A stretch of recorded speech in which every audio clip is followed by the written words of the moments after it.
Yeah.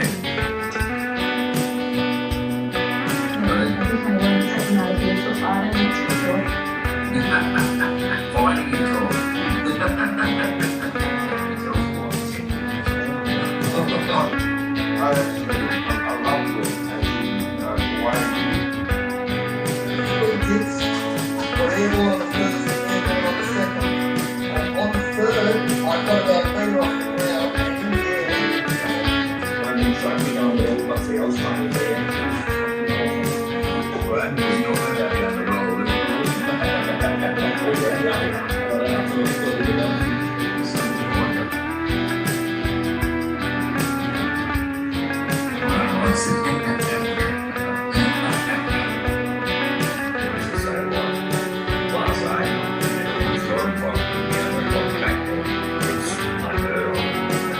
Smitty, Independent Freedom.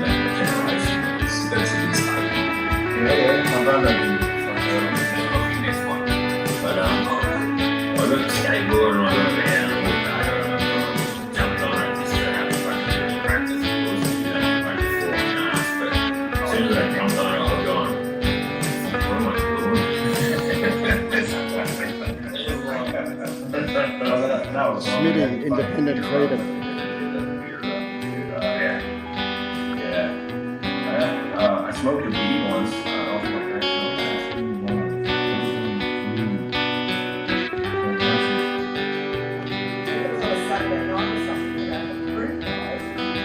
It was like the owners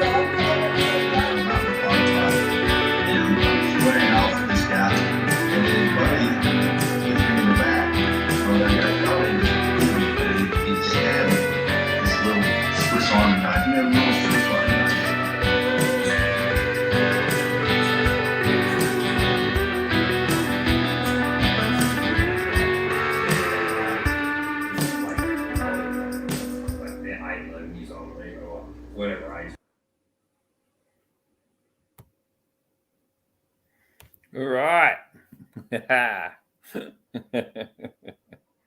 Here we are. Everyone in the chat. G'day. How you doing, Smitty? G'day, folks in the chat. How are you? Good.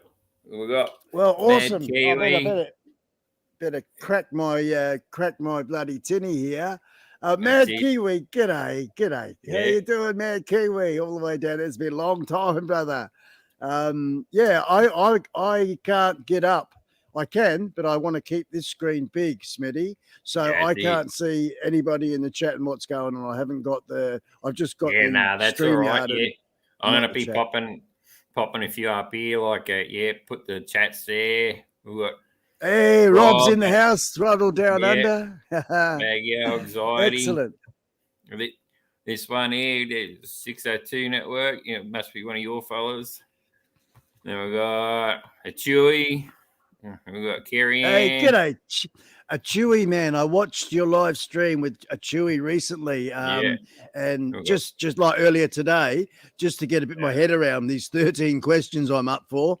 And I have got nothing prepared. I'm sort of pretty green, but I'll tell you what, man, I was that's so how we fly, man. impressed. We just lob it on them, and we just have a chin wag. That's the way it is. I was so impressed with Chewy and the way he plays his music and everything, mate. I really would be interested in if Chewy's got a CD or music online. Finding out a bit more about that. So looking forward to it, Chewy. Anyway, I'll let you. It's your. What I got to remember here. Please, Smitty. We'll knock this on. We'll knock this on the head in the beginning. Yourself, Smitty, and everybody else in the chat. I haven't live streamed for a couple of months now because, as you know, what I'm doing, and we'll find out a bit more about that in the questions. But I've got to do is I've got to remember that it's your stream and not mine, and basically shut the fuck up, you know. So I'll pull my head in a bit and try and do the righty by you, brother. I'll let you carry on, and I'll wait for your question. No, that's all right, brother. It's that's how we are. We got hell on two wheels. Hell on wheels. Excellent. Yeah, Drew hey, and, Drew I and think Drew it's and Crystal. Crystal. Yeah, Cri- that's Cri- it. Crystal, yeah. Not diamonds, crystal. Nah, yeah, gotta go crystals. That's it. Uh, But, yeah. Man, I tell you what, watching your intro, Smitty, I got to Yep. say, I'm in amongst some freaking good company, full on celebrities there, brother. I noticed you had Rob from Throttle Down Under. Yeah, man. Another quick one was I can't remember her name. You would know it. The lady. What a wild freaking woman she is, and that's the Aussie and the Indian. Man.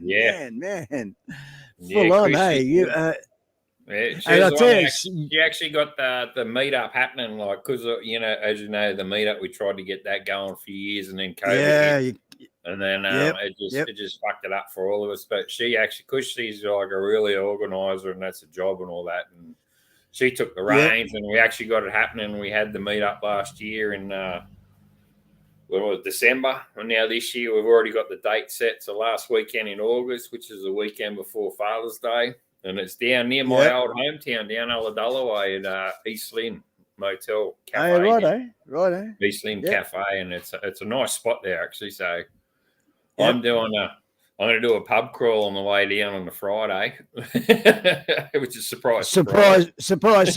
Yeah. I'm planning to sort of stop at was it Clifton? I was nearly going to stop at Scarborough first, but they've opened up the old Clifton pub there near just up from Coldcliff. So I'm going to have a look at that one, and then I'll shoot down to Kiama, and then from Kiama I'll go to Berry. Happy birthday. Yeah, man. It was your birthday the other day. Hey! I'm sorry, man. I couldn't help myself, eh? That's all right. Am I going to make a wish? A wish, brother? Yeah. All right. May we all live to ride another day. Yeah, exactly right. I went for a ride on Saturday. Actually, it was awesome. bit fresh, bit cold. It was cool. Yeah, even with the leather jacket and that on, the sunshine, it was still getting through the old leathers. Yeah, righto. And then, the pub crawl I'll be going to Berry pub there, and then I'll stop at the donut van, have a donut, and then shoot down to Ulladulla at the Star, then the Marlin, and then I'll end up at East Lynn on the Friday arvo. But I've let everyone know what I'm doing, but I think it looks like it's only me, myself, and I at the moment. Everyone else is going to be rolling up on the Saturday because there is a bike show in Illawarra, so they're going to go to that and then end up down the venue. Perfect. So it doesn't matter how everyone gets there; it's destination. That's it. Yeah, man. Yeah. Well, the journey, isn't it? It's a journey, not the destination so much. The journey. But in your case, you with that event, with that ride, with that run, rally. It's like you're having your cake and you're eating it as well with that sort of gig, you know. Because Exactly. I mean, at the journey is always any kilometer or mile ridden is an added experience to our as Chewy would say, to our being. And I don't even know Chewy, but I reckon that's the sort of thing he'd say, you know. He's laughing there where he is now. No, we haven't even met he's yet. saying happy birthday anyway. Good on you, man. Thank you very much. Here. Rob, way to go. Lazy. Haven't been pushing the fucking buttons here. There you go. Then you got rain gear helps. Yeah, it does. Our 100-mile ride pissed down all weekend, and I did 570 Ks in the rain. There we go. That's better. Just that weekend. 570. Who did that? Me, because I'm with. Oh shit! Yeah, I had to ride down to Newcastle, and then on Newcastle we had to do the 100-mile ride, which was 180 kilometers, and then after that I had to ride back home again, which is a total ride case for the weekend was 570 Ks. So in the rain, nice. so it was, in the rain. I did not say nice. Do you wear a full face? No, I didn't. I just open face with a mask. Put a mask on. Yeah, but it's a solid mask actually. It's I've got it sitting here on my bike. Yeah, I think I know those ones. Yeah, solid mask. Yeah, righto. It's like Fucking it's hell, actually man, you like a pull it- full face. Actually, it stops the fucking rain hitting your face and stinging. Yeah. Being hard like that. I'm an idiot. I'm an idiot, mate. I'm old school, and Yeah. this is, you know what? This helmet I do have it. Yeah, I've got to confess, I have a full face. And one time, going back a few years back, I rode from Brisbane to a place called Bridgetown, which is a little about 5,000 kilometers over. I did it over about 3 weeks. I think I took my time, and that one there, I had the full face, but 99% of the time, brother, this is the one I wear. And there she is there, little half jobby. That's And it. I actually found, you know, that reminds me of, hang on, I put it on, I said, hang on. Bling, bling, bling, bling, bling, bling, bling, bling, bling, bling, bling, bling, bling, bling, bling, bling, Crazy frog or something, wasn't it? yeah, something like that, eh? Something like that. And then of Crazy course, frog. you'll be OT. Yeah. Anyway, crazy frog. But that's a horse riding helmet, mate. A horse riding helmet. And I found it on the side. Found it on the side of the road. Peeled the stickers off mine only because it's all gone sticky and perishing. So I'm going to sand it back and give her a spray and I'll fucking stick some stickers back over it again when I'm finished. You know, it's another good thing I reckon with a helmet like that. I got one like that's my second one. Is just take the rim off, mate. Take the rubber rim off. Get rid of it. Yeah. Yep. Just have raw fiberglass edge, nice sharp edge. Yeah. It's a good thing. It's a good thing, Smitty. That's, and then once you paint it, then you got to kick it around like a footy on a gravel road. Yeah. And she'll be just perfect, you know, just perfect.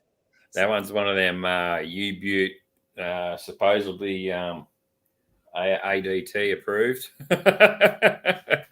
Yep. Yeah. You know what I mean? Yep. Took me hours one time with a hairdryer and a freaking razor blade. Yeah, I'll have to go find myself. Find myself another sticker. You can get a little panel of them sort of from here and there. Yeah. But exactly. I was going to say, you get so far with doing that. Oh yeah, you spend a couple of hours and you get right down to the last little bit and void. I can't use it. Exactly. I can't use that. So that am I coming through loud enough, loud and clear? Loud and clear, mate. Loud and clear. It's all good. Skid lid, go horsey. That's the way. I'll ride around your paddocks there, brother.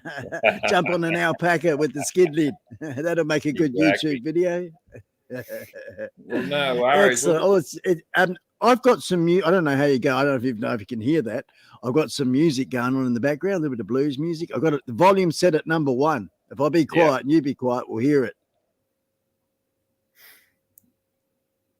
Can you hear that coming through? No, not really. It's a bit too quiet. I only got the laptop speaker as well. Yeah. Yeah, no worries. Can anyone else hear that music, guys, in the background or not? Should I turn it up one notch? I don't want to, are you able to, are you monetized? Is this monetized, I'm not monetized, mate. Yeah. Righto, mate. So you don't have to worry about copyright. I swear too much, so. Oh, fuck. Yeah, that's not on, is it? No. It's funny, but I did an interview with Steph on Bikes Burgers Beers on his podcast, and he's thrown up the kiddie warning. Like, if you're driving in the car, you're best listen to it later on because your kiddies are, is a bit, there you go. And then I thought, I'll see how long it takes for me to swear. It was like 30 seconds. You'd be broke if you had a swear jar, right? Oh, mate, yeah. And my brother rang up today and he goes, I listened to that podcast the other day because I sent him the link as well. I didn't know you did that. He said, long story short, he said the same thing. He goes, he had the monetized warning there, and I thought, I'll see how long it is before you swear. And it was like, he's gone, gee, Steve, like, let rip about 30 seconds. Yeah. Good on you, man. I mean, when I've done my live streams and my mate Smitty. Burp, burp, Yeah. burp, burp. Oh yeah, that's burp. Yeah, exactly. I know you're not shy of a long neck or two, so good on you, Nah. Smitty. Good on you, mate. Exactly right. Yeah. And that's the thing Yeah, too. Like yeah. I've got to thank you for that too with the whole live stream, because yours was the first one I ever went on to, remember? Way back when There we go. you saw your first start, and that was the first Yeah, one it's I about ever. 2.5 years ago, 3 years ago. Yeah, nearly 3 years ago, I'd say now. And that's for sure. you have come such a long way, Smitty. So good on you for persevering, mate. As we all know, this is YouTube and cameras and all sorts of things. I know you've been into cameras a little bit longer than me, but the live streaming and just that sort of business. I guess various levels of let's say let's call it smarticles up here that our own computers ability to fucking work it out. I'm so lucky, as you know, and everybody that knows me, I got that bloke called Nay in wherever he is, Hollywood or wherever, giving me a hand, and without him, Smitty, I'd be freaking just Mr. Average Joe Blow, with the tech. It does my head in big time, but fantastic. So how long you been into cameras, Smitty? Because I noticed through the conversation you're having with Chewy there about, and the way when you were saying things, I thought, man, you know your stuff. I only did photography at school, so I only learned what the fucking teacher taught me at school, and oh right, I just sort of, I know you had the your do your fixer and all that, and then you develop it and all that, and develop your black and white pictures like that. But I never had an eye for it. I wasn't. Yes, that's the thing, isn't it? I liked it, but I wasn't any good at it, honestly. So, look at Rob and Chewy's pictures and Roger's pictures, like with the drones and camera work and all that, and they're masters. Like I'm just. My father was even better than me. He's wore out SD cards on his cameras and stuff, and. Yeah, I was way back in the old 35 mil. That's all, and then this whole new digital stuff where you can just wipe the picture out if it's no good and delete it, and then put it back in there. It's so much easier. Back in the day, it was a bit expensive. You open up the camera and fuck up the whole roll of film, and you go, that's it. It's all over Red Rover. Yeah. Exactly. I noticed that Kerry Ann's there saying Smitty makes awesome videos there and editing. Smitty, what do you how do you edit your videos, mate? What are you up to there? Mine's just it's action. I got the same app on my phone, because on the phone it's not paid for. It's just like the free version. On my laptop, obviously I paid for it, and it's audio something. Hang on, I'll have a squeeze. Bucket. Yeah. It's called audio action director. Action director. Yeah. Well, that suits you. Hey? Yeah. But then can you I was gonna say, can you move back a little bit from the camera, mate? Because fucking hell, it's scary. Scary. Hey, cheeky bastard, he says. Good on you, mate. Good on you. Seeing these. Go on, carry on with your editing. I was just saying, like, and then you see other guys like mine's like 3 years old, and it's taken probably half that 18 months to sort of not master it, but actually work your tricks and bits out where you can actually do it quicker than normal. And like you learn it. There's no instruction book. It's like learn as you go. But then you see, like Bolt Bucket there, he does good editing as well on his videos. Yes. And then Helen Two Wheels, like.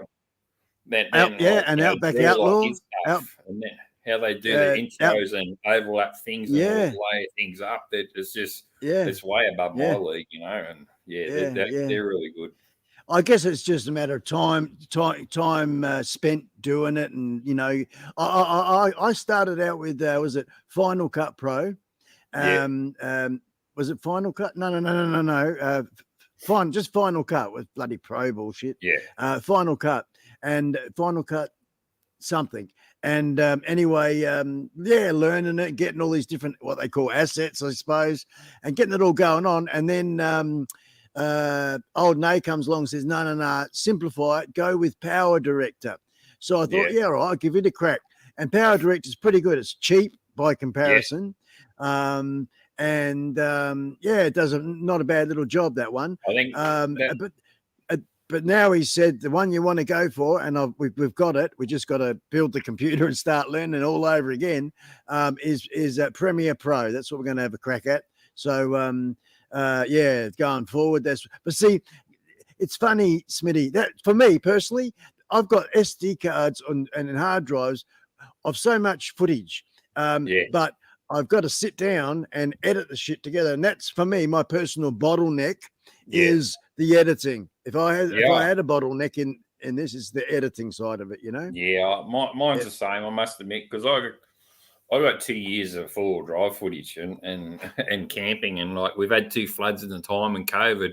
And everything's changed again, and I just had no time to edit. So I got plenty of stuff to edit and to do, but then like now the age we're getting on, and when it's sunny and that, and because it's been raining all the time, you want to get out and do stuff. So the last thing you want to do is sit there for half the day to 2 days to editing, and I know you got to make yourself do it, but a 15-minute video takes probably 2 to 3 days sometimes, if not the whole week. That's especially when you're learning, man. At the same time. And also, like when you're working too, you come home and you stuff, and all you want to do is sit down and rest, and then and do stuff. So we all know what it's like. We're all in the same boat. I just tip my hats off the ones that do it week in and week out, because unfortunately I've tried and I can't, but I just put it out when I can, and unfortunately, obviously, it's not enough, but. Well, this sort of thing, and then also how you're picking up the audio. So, in other words, what I'm going to ask you, because I'm sort of done similar when I did the I filmed the live interview with Matt Taylor, but a lot of the footage was out of focus and a bit screwed up, and I was just a real big drama. It's still there, and I will do it 2 years, maybe 3 years later, but the audio, I've managed to grab some of it and turn it into what I've called a podcast.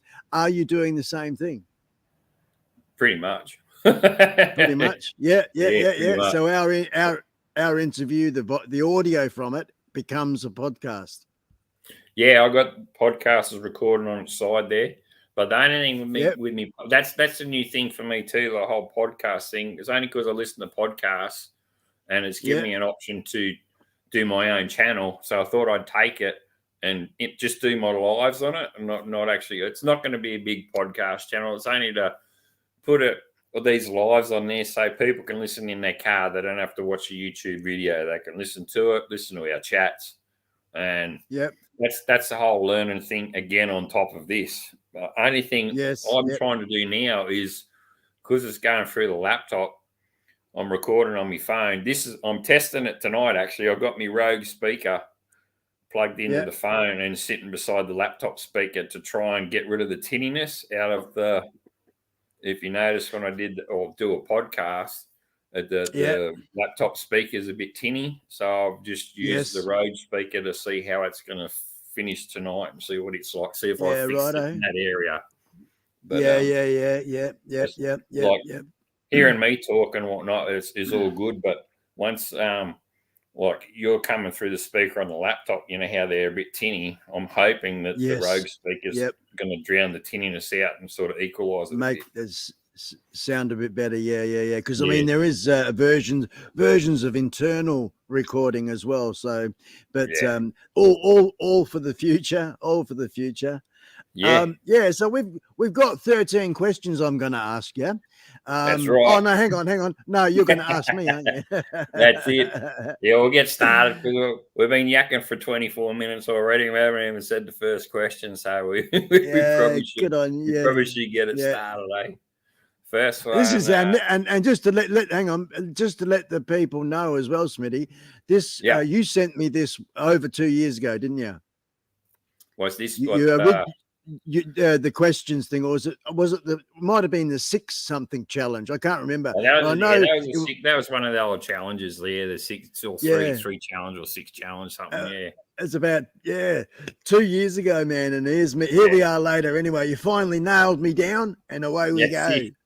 Well, that's it. Yeah, I all right. thought you'd be stuck at home doing your studio anyway, and you want to break out Yeah, and do I a am. live or something as well. So Yeah, we'll, yeah. we'll get it all started. And the first one actually No is pretty worries. easy. It's just All right, bring it on. first question is, it's on the bottom there. It says, what's inspired you to do your YouTube channel? Plus your favorite thing about YouTube. Rightio. What's inspired me to do my YouTube channel? Okay, I guess in the early days, probably going back now 4 years ago, maybe, yeah, about 4 years ago, I guess. I just started watching a few videos on YouTube, right? Yeah. And one particular bloke, his name is Russ from 51 Drones, and that's his channel, 51 Drones, Russ. I'll watch And him, actually. he's an awesome. Yeah, I'll well, watch there him. we go. He's good. Him and there's another fella, another good drone fella, just so I can learn my drone when I can fly it. But yeah, I watch both of them. Yep. They're good. 51 drones. Yeah, right. Yeah, well, yeah. So basically, I had a bit of a chat with Russ over the internet, as you do, and I said to him, you know, mate, how hard is it to have a YouTube channel? You know, I wouldn't mind maybe doing something. I'm not sure, you know, I don't know. Yeah, no. Anyway, I decided, bugger it, I'm going to. Although my YouTube channel says, I think I joined 2016, that would have been so that I could write a comment in someone's thing, I reckon, back then, because my first video I posted was in late 2018, I think. So that's sort of when I started. I think it was 2018, 19, 20, 20. Yeah. About 2018. If you go back to the very beginning, see the first video that come up, that's when it was about then, but 2018. So anyway, so drones and stuff like that. And I am semi-retired, although I'm digging myself a big ass hole that's going to give me full-time work again, which I'm looking forward to. And I'll tell you more about that in later questions. But yeah, what inspired me was Russ from 51 Drones, because I just liked him and the idea of it. And then another thing was, I don't know, what do I like about the YouTube? Some of my favorite stuff. I like meeting the people, man. I just love meeting the people that all around the world, being able to do that from my place. You know, it's fan-freaking-tastic. I'm out in the bush here, and I'm a bit of a, what do you call, a bit of a person that likes to live in my own bubble. I don't drink, so I don't go down the pub, and I'm not a sort of socialite person. I've even got a badge on here that says, "Do I look like a fucking people's person?" Yeah, exactly. So I mean, of course, I love meeting people and interacting, but it's definitely a common answer, that one, and we're all in that. That's a common answer, because it is right, and that's what we all like about it, is like meeting the other people and the other vloggers and organising meetups and rides and actually the community. Like everyone says it, like this YouTube and vlogging and bike riding community just all hangs together and gets it all happening. Yeah. I mean, I'm not so much a moto vlogger as such, but I like the storytelling and the filmmaking. The everything that it's all about, you know. I've really sort of fallen head over heels with it all, and gone pretty much bonkers and spent about 30K on a bloody shed.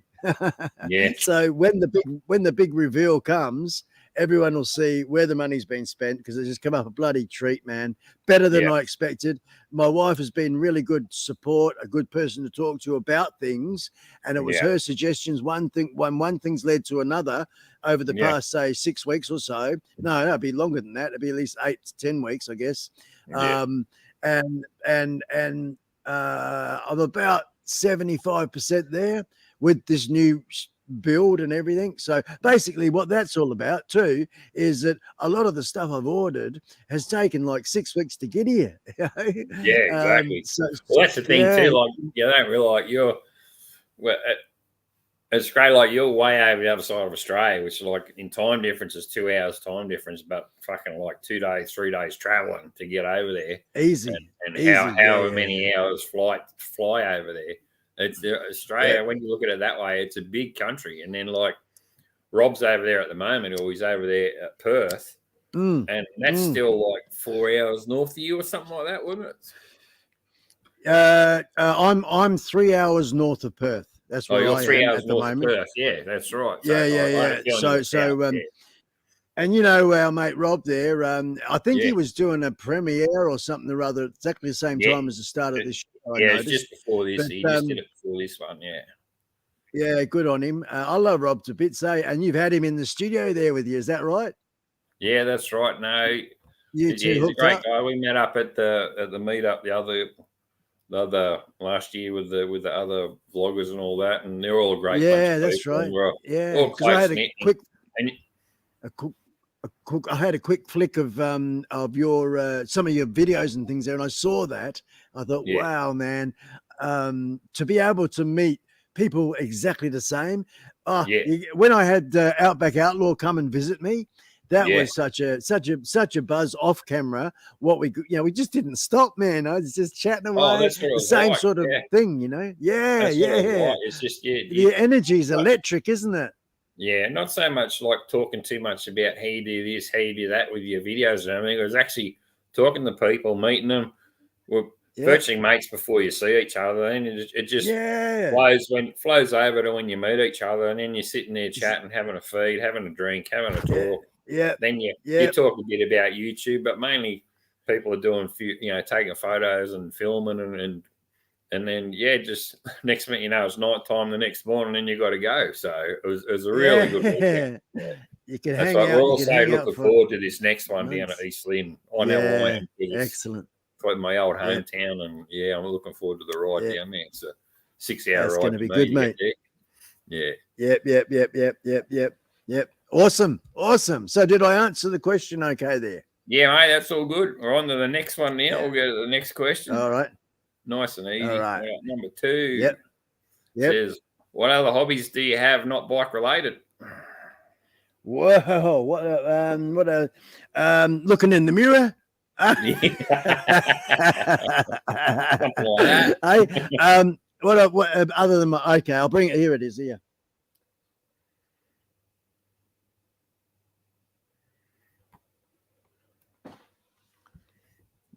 There you go. It's got to be camera work. Hey, that's a kick-ass jobby there, right there, brother. So I like cameras, and this is one of 6. I got 6 of the buggers.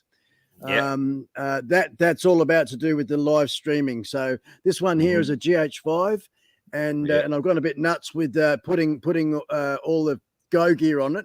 So this one here, I'll stick him back in his cradle. That looks like a Star Wars figure. Does it? Little robo jobby. He's fantastic, man. And I bought it. My best camera I've got is the one that we're using now, and this one here is the GH5 Mark II, not the S. It's the Mark II, and I've stuck with Panasonic because I think that what I wanted to get was an all-round camera initially. And I talked to my mentor advisor, Nay, and that's what he advised was if you want to get an all-round, if you can afford it, go for the GH5 at the time. This was a couple of years ago. So it's basically going from like yourself, going from the laptop's computer through to the GoPro. To the phone, using the phone, then the little GoPro, and then of course the GH5. So and I bought a few G7s as well. G7, not G9, G7 Panasonic G7s as well. 3 of them. So we're all with the same brand, and it's all about color matching and just sort of, I don't know, making it a bit easier for the AI side of things, all to mesh together, so that when I'm switching cameras in the new studio system, because I've got I've got 5 different settings. The one you're looking at, which is only half and a little snippy setup, because the main part of this, what you're looking at, is over here. It's out of frame, out of camera over there. Then I've got another set just there, another different set over there, another completely different set right here. And that one there is to do with a brand new YouTube channel. I'm going to fire up a second YouTube channel, but I'll tell you a bit more about that later. And then behind the very back there, that one there is that's where the trike lives down the back there, and that sort of the auto set side of things. So and we're going a bit nuts with it all, you know. Yeah, you're still gonna have your swinging light. Swinging light, that one there, yeah. He's in the box over there at the moment. You've got to have that swinging light. No, I've got more of the same. I've got 6 of them, and I'm going to make a sort of chandelier version. But I've got all these other fancy ass lights. Fan. Do you know what maybe know this? Do you know what a pentagram is? Yep. So I've got a few of them, and well, okay. So the pentagram is like a camera on an extension things like like zigzag. Yeah, right. Okay. So, but I'm not going to talk much. I already don't want to give away all the. No check this shit out. No problem, until the big premiere. Yeah. No problem. But I do have for those that. Yeah, okay. And if there's any questions in the chat or yourself, just to let you know that I've actually got some videos or I can share my screen with pictures and things of different stuff in addition to You're in My Head. If anyone wants that, just let you know. Exactly. That's it. Okay. Well, next one's pretty easy. It's like when did you learn to ride a moto? I reckon I would have been about 7, 8, 9, something like that. I am a bush boy from the bush. And sticking to the question, that's important. So 7, 8, 9 is when I learnt, and I learnt in the country, in the paddocks. And I think, actually, no, tell a lie. It was the same age, but it was my father who had a Honda 90 step through. Yeah, right. Yeah. And I've had the pipes on that red Royal Man. So and little scooter. So that was my first experience ever riding a bike, and then of course I progressed from various ag bites to little Suzuki RM80. I bought him brand new out of the shop. Yeah, and that little with the power band. That's when I learned how to do wheel stands on that thing. Yep. And so that was my when I first got into it, and my first road bike, because back then I could get my full license as 16. Just do a lap around the block and you're all good to go. You know, pretty much what I did too, brother. It's exactly the same as what I did. Yeah.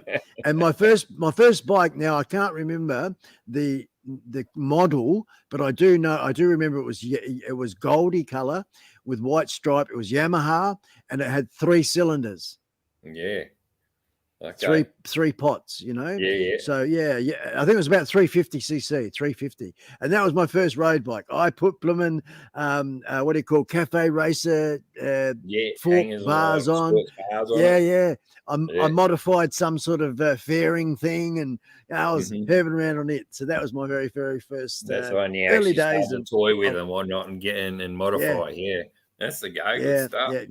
Yeah, and just enjoy the corners and the riding and what it was all about, you know. I remember watching your video today when you were saying that you're, in your teens, 14, 15, your dad take you out there and he's here they come, looking in the mirror there, and you'd have the window down and those bikes would go by. And I was younger than that. I was only like 6, 7, 8, 5, 6, 7, 8, like when I was on the car bike, and then we're driving in the XT going from Goulburn to Canberra near Collector where his sister was, and along the Georges River there was straight bits, and you go, here they come, and you look out the back window and you see the headlights coming, 2 headlights coming, the 2 Harleys, and you wind down the window and you just go, wow, and it's like, oh yeah, and you wind the window up, guys. It's just affectious right Yeah. from the start. Yeah. Yeah. And I that's mean, the whole I reason think why I bought the same bike Mhm. I did. Like I bought the bike I wanted, and that's it. I'm not selling it. It's like I said before. yeah, It's you've income had that now. I've had it for ages, 18 haven't years you? and it's 30 years Yeah, old. yeah. So That's a yeah. Dyna Wide Glide, isn't it? Now mine's a Your custom bike? soft tail. Yeah, Soft tail custom. is soft Yeah, tail, righto. custom soft tail. Yep. Yeah, the 91 Nah, model. nice with 92. little duck's ass there. Yeah, yeah, Yeah, yeah. the Cool. bobtail. I like the bobtail guards on the back. Yeah, Yep. yeah. I've actually let's see if I can find it here. What do I have to do? Exit full screen. I'll go down the bottom here. I've actually got Smitty a picture of my first Harley. It's my first Yeah. Harley, and where are we now? We go here. Yeah, Balti This is wasn't down it? The old man had an XTGT. I was brought home from the hospital in a bassinet on the back of the seat of an XTGT. The old man. Ah, fantastic, isn't Yeah. it? I mean, that in itself is a massive, beautiful thing. You know what? I was in a raffle that got drawn last night, 7 o'clock, got drawn, and it was Danny Green's Oh, that Ford XB, Falcon. Yeah, I've seen that. XB GT. Yeah, man. And it's 295,000 or something the boys paid for it. So yeah, some lucky bugger won it. I had one ticket in it, but yeah. Yeah. So now I've got that up. Now I've got to go back to the StreamYard, which is there. Then I've got to go down here to share screen. Rightio. What do we got? Share screen. So some screens, audio, whatever. Don't show this. Okay, share screen. So I've just put it up. Is that coming up for you? Okay, or how does it? Is it okay? Entire screen window. I'll just do the window, that one there, and share that. Here we go. Can you see that? No, not on the. Oh, there it is. Yep. Okay. Yeah. Yeah. It's just a little delay. So yeah. there you go. That's a 1988 Heritage soft tail. Heritage. Yeah, Heritage soft tail. Heritage soft tail, and that's pretty much original. First of the Evos. That's right. It is. You're right onto it. And you got a little set of fishtail pipes on him. Yeah. And that's down in a town called. What do you think the town's called? Penguin. Yeah, man. Exactly. That is exactly the name of the town. Penguin, Tasmania, the north coast of Tasmania. And right. We haven't been up that way. Um, We've been from St Mary's and Pacino down the east coast. We haven't been up to the top corner. We left that to go back and watch it, and we haven't been back there since for 15 years. So Davenport, Davenport, Wyndham, all across through the top there. It's nice. It's a really Ulverston, all that. So right on the coast and stuff. I was up the top of the hill. Anyway, obviously it was Easter, as you can tell. Not really. So we'll click a few. And this is what I did to it. I painted a black. I painted that. And I put a little bit of a stretch tank on him, and that's the same guard as yours. Ever seen a rack like that? Ever seen a I've seen the rack on it. Yeah, a few of the wide glides had those racks. Yeah, that's probably where I got it from, I guess. Yeah. So we did a little bit of that to it. That's back original. So I put the fat boy seat on it because I thought a fat boy seat's a seat you sit in and not on. You know. Exactly. I like that. And the Western bars, that's similar to yours, isn't it? That's what I got. Yeah, wide Western bars. That's them. Yeah, so much easier to handle. It's awesome to ride with. Yeah, I don't mind the apes personally. I think they do pretty good. This one here is a picture. Go on. I like the wide glide because being like a speedway, you ride it like a trail bike and you can hang it out. That's it. Absolutely, those wide glides, man, for sure. You can go nuts, if your riding skill ability is able to do that, they're one of the best bikes. You can come hot into a corner and just jump on the brakes a bit harder, lock the back wheel up, put her into a slide, and just power out. Yeah, it's just trail bike riding. Yeah, and you do all that on the bitch. Yep. So and let's see now if I go back to here So that was my first one. Then we'll go to my second one. Let's see the second one, man. I missed my second one. Let's see. We'll go straight to which picture? We'll go to this picture here. This one here was what was this one? A 1999 Fat Boy, massively customed. We went absolutely nuts. I spent about, I don't know, over 50 grand on this motorbike. Yeah. And come up a freaking treat, man. I had a 49-degree rake, 12-inch overs. Yep. And I had Legend Air Rider suspension. So the push of a button, up come the back guard and that. These pipes were 2-into-1 Streetwalker. I came over from the States. They cost me $750 to buy, and then about another $700 to get them here because customs banged on about $300 just to bloody go put a stamp on it. Exactly. And I got that. This was my place down in Bridgetown when I was living down there. We had the 4 H's on as my front. We had about 5 acres down there. It was nice. So that's my second Harley. Had many other different bikes, but I'm just showing you the Harley stuff mainly. And that one's I love. I wouldn't have sold this if I didn't have to. Put it that way. Yeah, that's the view from my place, man. It was just fantastic. We can't see it spiked out. It's not in the window. Shit! What's going on? Oh, hang on, man. All of what I just talked about. Yeah, the motorbike. Oh shit! Hang on, what's going on? Your bike and the view of your home. Yeah. Hang on. What do I go back here? What's that? Stop sharing. So it's not letting me share. Stop share. I'm sharing. It says it's sharing. Share screen. Oh man, do you have to do that every time? Okay. Window. Sorry, man. Sorry, everybody. You're right. Here we go. Now we're onto it. There we go. There we go. So now so that's what I was talking about. Sorry, folks. I'll just catch up with the pictures. What I was talking about. Yeah. Yep. She was a ripper, man. It was really good. I really loved it to bits. Oh, I'm sorry. I'm staring down here at you and looking at my head, top of my bloody hat during that period. Sorry, mate. So okay, I see this. So just flicking through a few of these shots here with 250, 280 rear tire and the big brake. They went through a fad like it was 280, man. We had a 280, and 280 with the Legend Air Rider. It just took all of the tracking out of it. So this one used to handle like a trail bike too. You wouldn't think it, but it did, man. This was just wicked. That there was a photo shoot for Heavy Duty when it comes up. The audio is about 20 seconds before the picture, I gather.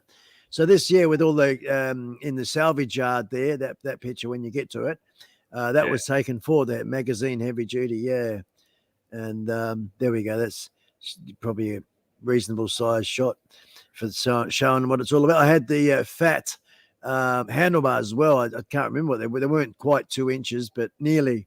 I think nearly as fat as the forks. It was just solid. This bike, really nice solid. Scoop. Yeah, well, it looks. You can tell it's well built, and just all in perspective. Yep. Cool. Well, no worries, man. We're about to jump on to this other question. Yeah, let's go. Let's go. I think we've stopped sharing. I'm back again. I think. Looks good. That's it. We're all good. Next one is the drone one. It's where are we? It says drones. Oh yeah. What's your worst drone experience? Oh man, there's two of them. There's two of them, brother. Two of them. One of them, I've got the video. I haven't got it handy, so I'm not going to worry about it. But it was across the road, and it was a Mavic Pro, the original #1.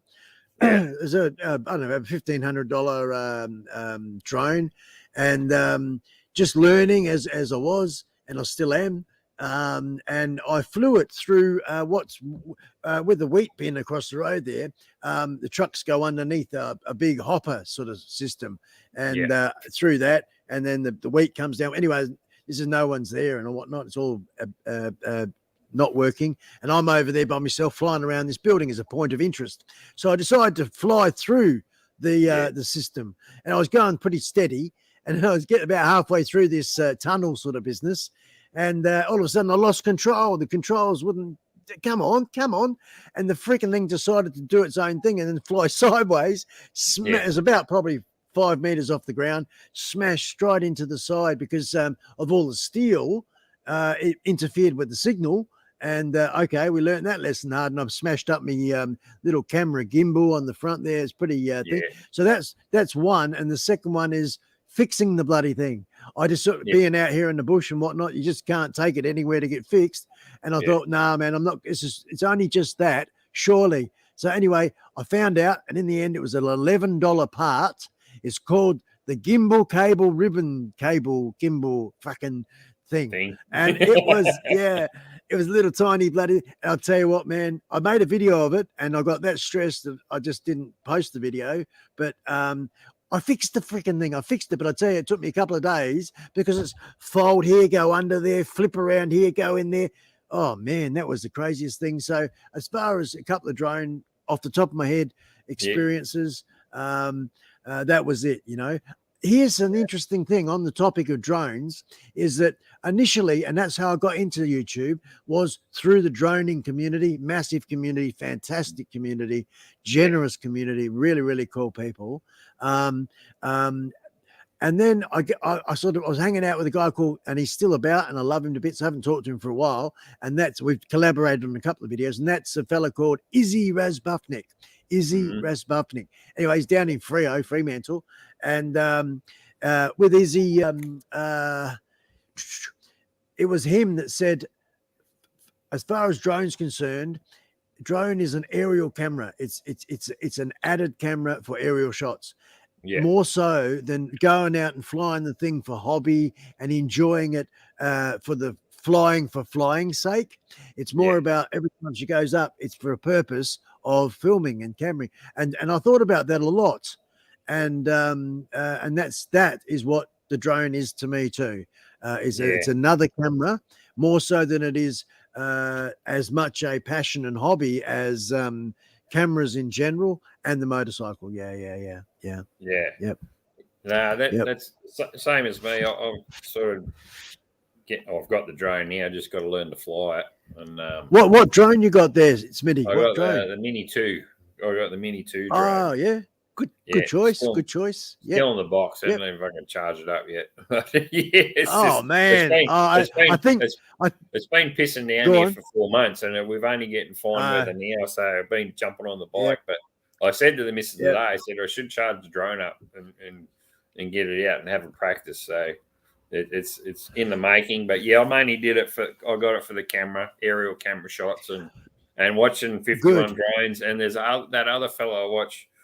Josh something. He's more about the cinematic on style and flying your drone and getting your panning and all that sort of stuff happening. And that's where you get your ideas. Yeah, slow and steady. And the other one's Flight Path. He's good too, as well. Yeah, I'm going to give you a bit of advice. When you're learning, go out in an open space like a paddock or something like that, right? Where there's nothing to hit. First one. Yeah. But a DJI drone, she'll pretty much fly itself, you know. Yeah, that's right. You set your settings up right and make sure different bits and bobs that are its capabilities. But being a little one though, you got to consider the wind because the lighter they are, the harder they got to work to fight the amount of wind. So consider that. Also, two more things. One is altitude is your friend. Remember that. Altitude is your friend. Get the fuck up there so that you don't hit nothing. That's one, right? So if you're in a panic and say, oh, shit, just go up, mate. Just go up. The other one is wind changes. The direction of the wind changes at different heights. Even though we can only fly within 120 meters, that's our cap for drone flying in Australia. But you could be on top of a 400. But you know, Mars from FPV drones. He's a wild bugger, and part of the community. The Ice Bike Army. Mars explained it because he's got his proper licenses and all the rest of it, commercial licenses and stuff for drones. And he said to me, what you got to consider, and this is something for you to consider, Smitty, the law in Australia, and I think, I don't know, various other places around the world, is consider a 20-meter, it might be more, 30-meter circle around yourself and the drone, or wherever the drone is, consider a 30-meter circle cylinder goes up to infinity. Now, as long as you're flying around there and there's nothing, you're not over traffic or over people, or over buildings and that, exactly. All that sort of shit, then you're going to be okay. But otherwise, you're going to, once you start flying at Smitty, you'll get hooked, man. I reckon it's they're a great thing. I love the drone footage and all that. I'm just very I don't do green it enough at the moment, so I can't wait to do it properly. It's just like I said, it's just a time thing and getting it happening and editing. You know, editing's the whole thing, and like I still haven't done a wee Jasper one because I had a 360 camera, and with that one I had, you cannot get the footage from the camera properly to the computer the way you want to show it. You know, I only do it in the eggshell, and it just. So I'm scrapping it. I've scrapped it. That's gone. The 360 camera's gone, and just it's more of a pain in the ass. Have you sold it? No, I still got it. I'll fucking have it. It's only tricky. Oh, is it? Okay. Yeah, because it's just something I haven't tried, and I wouldn't mind trying the 360 R1 or 2 or whatever. I'm not sure. I don't have any. I've run out of money, man. I've got no more money to do shit, so I've got to start earning $1. And when I start live streaming and putting more videos out again, especially the new channel as well. Yeah, with the 360 one, what I did like about the 360 one, say if you're going up a hill like the Clyde Mountain or the Brown Mountain, you come to a hairpin corner, you go around the corner, you can see where you're coming from and where you're going with the 360s. That's what I liked about it. So you got a panoramic view of where you're coming and where you're going. That's where money shot. That's what I like with the 360s. But the one I got won't let you do that properly. Won't let you edit it properly to put on your software and put on your videos. So it's too much hard work, and it only films in 2-minute windows. So you got 20 minutes, half hour worth of footage. So every 2 minutes, you got a section you got to skip through it to get to the hairpin that you want to film and edit. Wrap all that other shit, and then you got to mess that around and try and get it into shape. And honestly, it's it'll take a day just to sort, or not a day, it'll take a week to sort that out. And I guess, Smitty, just listening to you there, man, I think that in time there will be the day where all of this will come together when you do retire and you're not working so much and you do have more time. All of this little bits here and there, because it sounds like that's sort of what's going on, and a lot of us are like that. The time will come where you'll have the time, and then it'll all come together, and you'll be, that's okay. Because when you watch filmmakers, storytellers, and such the like at various levels of skill and wow factor and all that sort of stuff, I guess a lot of people also like that. Two things: relatability, which you are, and just normal, and get rid of all the fluff, get rid of all the bells and whistles, and peel it back to raw, and that in itself has a massive value, you know, especially in these times of isolation and whatnot. People are pining to hang out with cool people, and that's what you provide, like what I do as well, and I'm going to do a lot more in a bigger way, is provide that sort of hub where people can get together, you know. Awesome. I got to tell you, man, I've had 2 really freaking amazing meetings. A company in California contacted me, and I can't really talk much about either meeting, but that was really exciting for collaboration and business going forward in the future. And another one was Google, man, Google and YouTube. Really? I've been one of about 200 people that had a meeting because they wanted to get it was like a survey, and it went for about 2 hours, brother. And on the time of my meeting, it was scheduled, and there was 3 of us and the interviewer, and we're all on a sort of thing similar to this. I think it was Zoom, And oh man, I literally locked my lips there with what it was about. But brother, what's coming up? And it's to do with YouTube. And I'm not going to say any more, but oh man, it is exactly. it's so very exciting, because you see, that's the thing. Meta or Facebook, Instagram, and then you've got YouTube, and then a couple of other mobs out there. They're all, and Apple and whatnot. They're all those are the big boys around the world as far as social media and stuff. And it trickles down to what choices you and I have, are all competing for, viewers and advertising, marketing, the dollars. Of course, that's business, and that's what they're into. But as far as offering you and me, the end user, all these different choices and options and things, that's what I like as well. And putting it in my hat, my mixing bowl, and seeing what we can come of it. Exactly. It's crazy good fun. I live with no regrets. That's a very important way to live. But golly gosh, I'm so pumped. I'm so excited.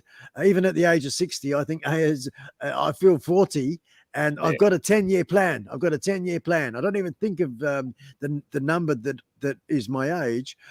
So I've got this 10-year plan of really building my brand, I Spike Up, online, on the internet, and trying to create a really full-on massive, how would you say, good experience for myself and my wife. But one of my main principles of what the show's what I'm all about is spreading joy, is putting a smile on people's face, just even for a moment. And that for me is my purpose. That's my purpose in life going forward, is to love my wife, to remain upright, and of course pump down the barrel of the camera as much awesome freaking fun as I can. I really am really looking forward to establishing a good format and program for the new shows that I'm going to be doing in the future. Anyway, I'll shut up now and listen to you. Sorry, man. I go. Oh no, we'll jump on the part B of that question, because that question's got a part B. Favorite band you've seen live? AC/DC, it's got to be, mate. Sorry, I haven't seen a lot of bands live, right? So that's honest. I went to a Kiss. What ones you seen live? Yeah, I went to a Kiss concert. They were pretty cool. Went back in my early teens. I was made for loving you, baby. Exactly. And they were pretty good, the show and all the rest of it. But yeah, live gig, AC/DC for sure. If you want to ask me my favorite band is, I've got a lot of them. I like the old 70s rock. To be honest, that's my sort of passion. I like that. So one of them, if I just got to throw a number in there, just one in the hat, just give me one. I would say Led Zeppelin. Yeah, Zeppelin. Yep. Yeah. Led Zeppelin. Well, as you know, you probably heard over my lives and that. I like the Black Crowes, and they do a really good Led Zeppelin album called Live at the Gate with Jimmy Page on stage, and Jimmy Page just goes off and Rich, is that right? Lead singer of the Crows. He's just as good as Robert Plant, if not, I say if not better, but like he's just as good. And geez, they just smash it. Is it the Black Crowes you're saying? Yeah, the Black Crowes, and the album. It's a 2 CD album. You can if you got a I'm ready to go. I'm writing it down. Yeah, and it's called the Live at the Geek. Okay. Yeah, that's the name of the album. It's a 2 CD set, or you can stream it and they download it that way. And Jimmy Page plays with them on stage. Fantastic, man. That'd be super cool. I love collaborations of all sorts, Yeah, mate. They're just like you and I, just like Smitty Independent and I Spike. Bloody hell, man. This is huge. This is the event of the century. And for those that are in the chat, thank you very much for being here and listening. And also for those that are watching the replay, good on you as well. Just a quick little take time out from the conversation that Smitty and I are having. Thank you very much for being there in the background and talking amongst yourselves. And of course, Smitty and I being focused on each other. That's what I do when I have a guest. It's all about the guest. Although, you know, as equally and if not more important is you, the viewer, you right there, right now. So thank Exactly you right. from That's both exactly Smitty and right. I. And that's the Yep. whole thing why we do these lives is so you can congregate and chat with the people in the side chat. Like, so it's different with time differences, like especially when you're doing international guests from overseas. Yeah, It's really yeah. hard to line the times up. Like 1 now o'clock in the we're morning. yeah, night and morning and morning and night and work night and weekends. And yeah, it's just it's a challenge to even get some people to come on the live just to marry it up and get it all happening. So no, Yeah. it's for everyone. That's for sure. I'm noticing on StreamYard, it's got a comments thing going on here. Is that the same as what YouTube is? I guess Zepp has produced so much what's that? Influential tunes. Bloody oath! I just got to sort of take a moment out when I see that from Bolt Bucket. Oh, Bolt Bucket's off to the America, eh? Yeah. Isn't that a freaking huge? That's going to be so huge. That what an amazing. I'll look forward to seeing anything that he does there. That's crazy. Because he's a new family member. Old Bolt Bucket.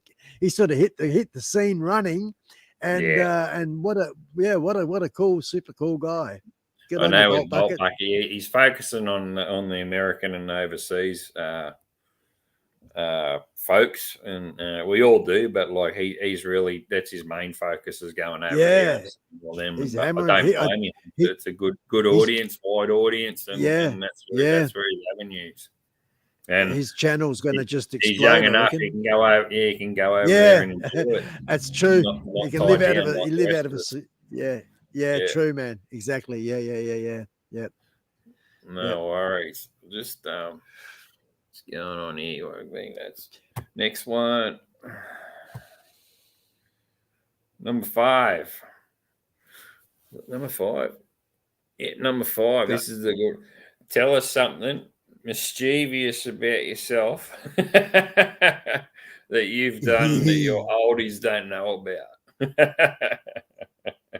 Where'd you come up with that one? I know, it's a ripper, isn't it? Yeah. Gosh, I guess straight off the top of my head, man, and it is once again motorcycle related. I made a copy of the key that started the Honda step through. My dad's Honda step through. Yeah. And I had a mate that lived up the road, and he had his agricultural bike. And this is something no one knows. They're going to know now, but not really, because I don't think they'll watch it. But anyway, what is it? So I made a copy of this key, and it was about, I don't know, 1 o'clock, 2 o'clock in the morning. I crawled out of my bedroom window. I had my pajamas on, but I put other clothes on top actually had clothes in a bag. It's all planned out, man. And in a bag in the shed, and I got in there and I got dressed. I pushed the bike away, down the road. Then we started it up and off, and I caught up with my mate. And then we went from where we were back then, as a little town in South Australia. Bolt Bucket will know this, a place called Macclesfield. Now that's where I went to primary school back down there, a place called Macclesfield in Adelaide Hills. Anyway, we went up here, my mate and I, and we took the back roads and we went down to Perth, the big city. And I mean, he was about, I don't know, 13, 14, something like that age.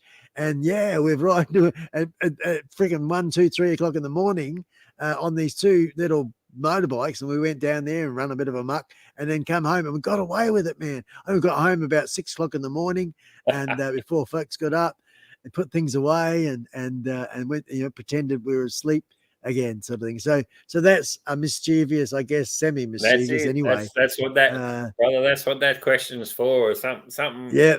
A lot of people think, I can't say that because they're going to get locked up. But it's just trouble. A fun question, just like something you got away as a kid, and I know Kirsty's brother, when he was alive, his parents went away. And it was Kirsty's 20. Now it's my 21st actually, and we had a second party at her farm. And during the week, he knew the parents were going away, and he did the same thing. He got the keycap to the Subaru and went rally bashing in it out bush, but then he crashed it into a big tree stump, and we had to go and get it towed off the track. Otherwise, it was going to go to the cop shop.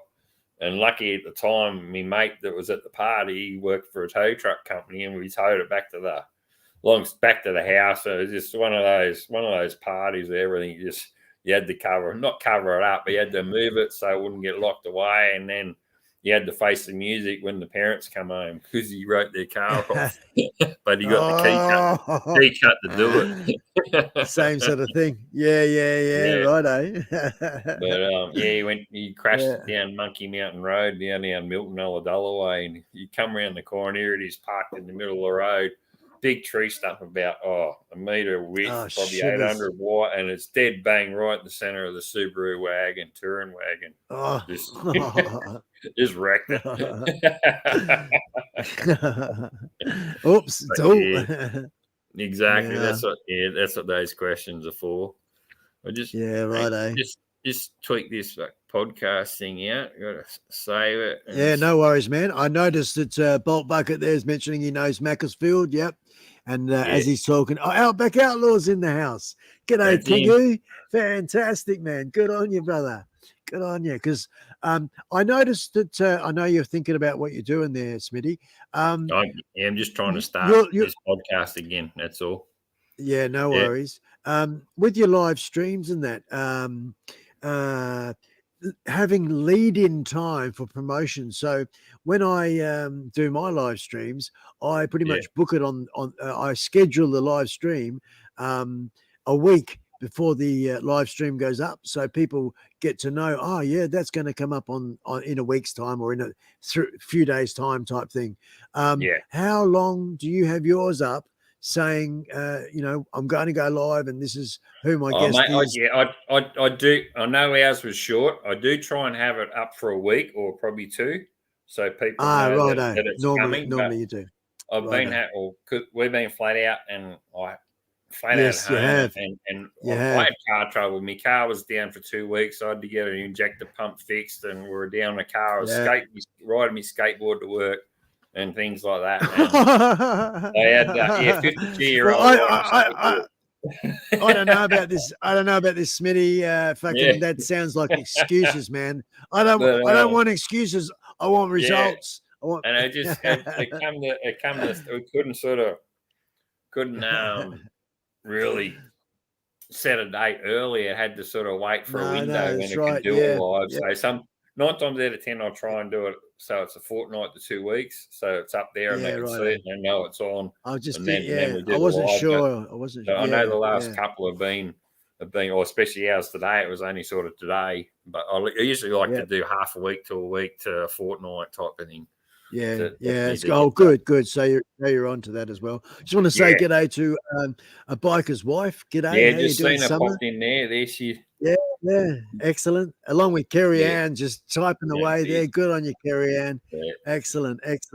Yeah, with the podcast thing streaming, it only gives you 90 minutes. So usually once I get over to over an hour, I have to stop and reset it and start it again. So just say I do part 1 and part 2 on the podcast, but it's all learner. It's what you got to do. So no, it's good. Biker's wife. Thanks very much for popping in. Yeah, it's I'm good. Just going to get the. I don't know how long it's going to last, but I was going to fire up. Oh, fucking thing! I got a little heater on. Well, you can do that. I'll get another drink, and we'll get on to the next question. Yeah, no worries, man. I'm just trying to light this candle here. There we go. There you go. Wife's going to shoot me. I'm drinking a fucking alcoholic ginger beer. But it's all good. Yeah. There we go. Got the old candle going. Yeah. Go on. Carry on, Smitty. Yeah, mate. We'll jump up to the next one. Next question is number 6. Next question. We're halfway. Number 6. Oh, yeah. What's your What's your most favourite sport you play or watch live on telly? Okay, so I knew this question was coming, and if I was to give you an answer, the short answer, it sounds like this. Why? Why does it sound like that? Because I'm not into zero sport, my brother. How's that, eh? Yeah, sport. I mean, You like know, motorsport. You're not into motorsport. You don't watch the GP yeah, or any motocross or any no, speedway. no. No? I guess if I'm gonna watch anything, it'll be like the elite Red Bull crazy stuff, or for instance, the Olympics. I like because it's the elite of the world sort of type of thing. But on a weekly basis or a weekend, I follow nothing. I always barrack for the winner. Good on ya.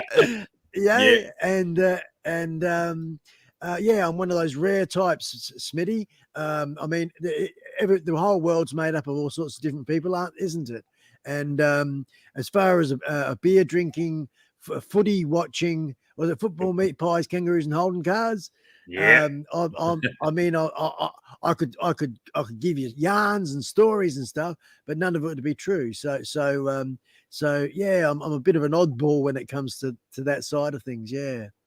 Yep. So yeah, it's just the honest truth there, Smitty. As far as that question, that's what it's there sport, for. But like you answered it anyway. Yeah. Like you said, sport, Olympics and all that. Yep. A lot of people think, I don't watch sport, or I don't watch telly, but that's it. Everything is, and things like that. That's what these questions are for. No one knows that, and it gets to know the person. That's the whole reason. I mean, I played footy as a young one. It's like a bit of a school thing, and the local Mackie. I can't remember what the name of the freaking name of the club was, but anyway, I got a few hard knocks, I guess. Hang on a minute. As far I don't watch it these days, but I also used to. I got myself up to a brown belt in taekwondo. So that was a version of sport. But that was also once again in my late teens, early 20s was when I was involved in all that. So that's I had a crack at Aikido and boxing. They were good. So right. I was same thing. You have a bully that fucking stirs you up, and you go learn boxing in another town, and then when they fucking learn how to defend you yourself, go, you're not worth it. Well, so you don't do it anyway. True, it's true. Exactly. You become smart about that too. Yeah. Exactly. Yeah. Oh, and another thing I got to tell her now. I've just come to mind now, and I've only just stopped. I've swapped shooting guns to shooting cameras. So that is also a form of sport. I didn't think about it until just now. So I was a member. I was a member of the Boy Up Brook Pistol Club. I still have my pistols. But though I'm gonna sell them. It's only because they're sitting in the safe, and I just don't. This is silly. It's silly, So to have them. So that was another version of sport, man. I don't watch it so much, but I participated, and shooting. I really like target practice a lot. I don't kill for kill's sake. I have killed in the past kangaroos and whatnot, culling for dog meat and stuff, and also quick kill for sheep for the freezer. So that's pretty much. It's a hard thing to talk about that one, because you do have your animal lovers, and I'm an animal lover myself. Yeah. Being a hard man growing up and all that, and being a camp and fish and shooter family, like I had to toughen up. I had to, you want to do your dad proud, and you don't want him to be disappointed with you, so you actually do it. So that's you're toughen up a bit, but if in your deepest spirit you connect with the animals, and you have feelings, we're all living stuff. But I guess it's the caveman business. As far as I've got to ask you, Smitty, I don't know for sure. Do you enjoy a good what do you call them? Hang on. What's the nice tastiest steak you can get again, apart from Dorper? I'm having a mental blank here. There's another one. There's another one. I think it starts with an S. Actually, there's T-bone or whatever, but a porterhouse. Yeah. But do you eat chops and meat? I'm a pig eater. I love Oh, pork. pork. Yeah. Ham and pork and whatnot. Yeah, righto. Yeah, I love pork, ham, bacon, pork. Yeah, filthiest Righto, animal so out there. Well, actually not filthy. He lays it around in the mud. Virtually pretty clean and smart animal. And they are. And it's a piggery not far from here, actually. Yeah. Yeah. Yep. Yeah. Pig is good.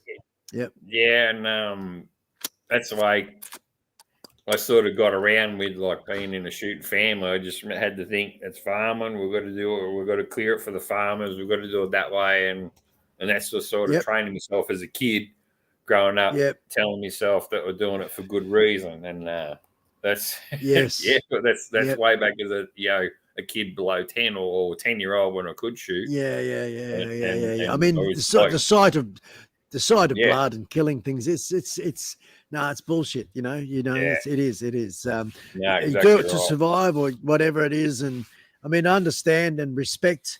I guess the thing is to say is opinions are many.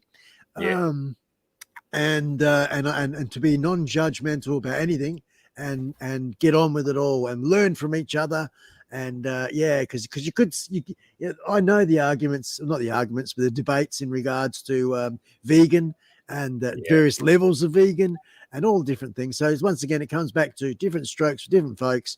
And don't be cruel. Just don't be cruel. That's all. Yeah. Oh yeah, definitely not cruel. No. Yeah, not cruel. Exactly right. Yeah, you can be a hunter and not cruel, not be cruel. I can tell you that now. That's one thing the old man did tell us, and don't be cruel, and no, definitely be true with your shot and sharp with your knife. Exactly right. Yeah. We'll leave that there because it's a good way to end on. Yep, it is. Next one we'll get number 7. Number 7. Oh yeah, what celebrity does it for you? Who you wouldn't kick out of bed? Well, apart from your good self, apart from your good self there, Smitty. Yeah. Excuse me. No, I'm like Smitty. I'm a married, proud hetero. Excuse me, got a bit of a crackle. Righto. So who would not? Oh man, first one that comes to mind there would be what's her name? I'll tell you, there's a couple of them. One of them, the lady, what's her name? She's part of the crew in Avengers. Yeah, the one with the nice lips. No, is that Scarlett Johansson? Yeah, baby. Yeah. And another one I like who's really foxy. She's a singer, and blonde-haired singer. That narrows it down, doesn't it? What's her name? She's old now, but back in the day, man, I thought she was really foxy. I had a big crush on her. What's I don't even know a bloody song. Doesn't matter. We'll pass on that one. I'm just such a. As soon as we finish, I go, "Oh, that's her name." Yeah, that's what her name was. Doesn't matter. Can't remember what she sings. Was it rock or country or rock on? No. It was rock. It was rock. Very pop rock. Yeah. And she had a kick-ass. I mean, Kylie wasn't too bad either, was she? Our own little Kylie. Canary Kylie. Was she in a band or a solo singer, rock band? No, she was a solo singer. Yeah. And she's done a couple of really good film clips where she was like in a boxing ring, and a whole bunch of people around, and really cute ass, man. And not Pink. No, not Pink. No. Yeah. Just before her realms. Her realm. Yeah. But anyway, I think that'll do. I feel funny talking about it because it only goes on in my head, and Yeah. never really. We don't know what goes on in our heads. That's it. I never really talk about it very much like that. So yeah, no, Bolt I Bucket likes adore. Robert Ganning Jr. Good on you, Bolt Bucket. Janis Hey, Joplin. while you're over there, you better go and visit. Not Janet. Yeah, she's a great Cyndi singer. Lauper. Eh? What a wild Not woman. Cyndi Lauper. What? They're all- Cyndi Lauper. No, It hang is on. Cyndi Cyndi Lauper. Hang Lauper? on. Was No, it her? no, I know, no, not Cyndi Lauper. I know who that. That's the one. That's She girls sings just want to pop. have fun. That's Cyndi Lauper. That's not her. It was Yeah, that's Cyndi exactly the Lauper. same. Yeah, same group of singers though. Cyndi Lauper. You're not talking about Belinda Carlisle. No, not her. No, No. that's not her name. No. Yeah. I could probably do a Google blonde singer of the 80s, 90s sort of thing. But anyway, no, not Madonna. Not Madonna. That's too early, Not too Madonna. later. I mean, No, it's very similar era. And Madonna was probably just after her. I mean, this lady, her voice was just off the show, man. She was really good singer at the time. Oh, here's one for you. she wasn't more Pommy, modern. she wasn't Samantha Fox. No. She's got the big airbags. The big airbags, man. Old Sammy Fox, good on her. Married to Michael Jackson and all that sort of thing. Eh? No, that wasn't her. It was the Presley girl, wasn't it? That was Presley, yeah. Jackson. Yeah. So there was another one that came to mind too. She's more recent singer, and what a beautiful voice she's got. And another one, Avril Lavigne. Yeah, Avril, yeah. A little Avril, but that'll do for now. Yep. Yeah. And you, just pause, going back a couple of sort of sentences ago. What do you say? 52, a 3-year-old herbing around on the skateboard because you had to. Yeah. Can you still skate on the skateboard, man? Yeah, mate. I just skate for 10 days. So I skated. I did a video on it. It's in my YouTube. We'll have to watch that. I did a short one because it takes 50 minutes to walk. I walked it the first time without my skateboard. I said, "Fuck, this is taking too long. I should have bought my skating." Yeah. Then the next day, I did it in 20 minutes on my skateboard because I got 3 hills I can scoot down. Hey, right, eh? Because you walk and you grab your skateboard, Yeah. then you jump on your skateboard. That's when you get your breath back. Then you walk the next hill, then you skate that one, then you walk the next hill, then you skate, and then I was at work. Oh, yeah. Freaking good on you, man. Good on you. I'll watch that video. I'll film this because I did it once before. And I filmed it, and it was a nice sunny day that morning too. So I did a video on it, and I cropped it and edited it and sort of tried to do it cinematically and short portions to get the gist of the ride. And honestly, doing that, it still took just as long as fucking filming it and editing it properly anyway. So it would have been better just to put the whole lot in, fucking push edit and away you go. But it would have been twice as long. That's the problem. Yeah. You cut it down there. But good on you for being. So also, like, then if you're a skater person, then you would know how to surf. You would be a surfer man too, yeah?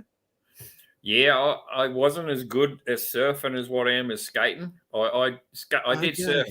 I did surf for a fair while, but then it took me too long to get up on the board, and you'd stand up surf, but then the wave would be finished by the time you got up on the surfboard properly. You didn't snap up quick enough. I took too long getting up.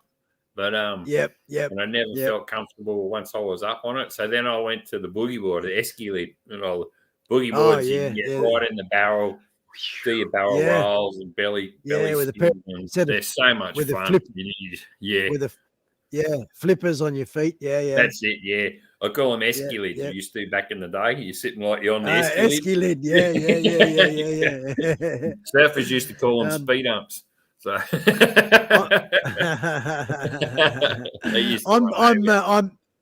I'm impressed that you did the skateboard, man. For me, I'll be worried that I'd fall off and break something. That would be me. Yeah.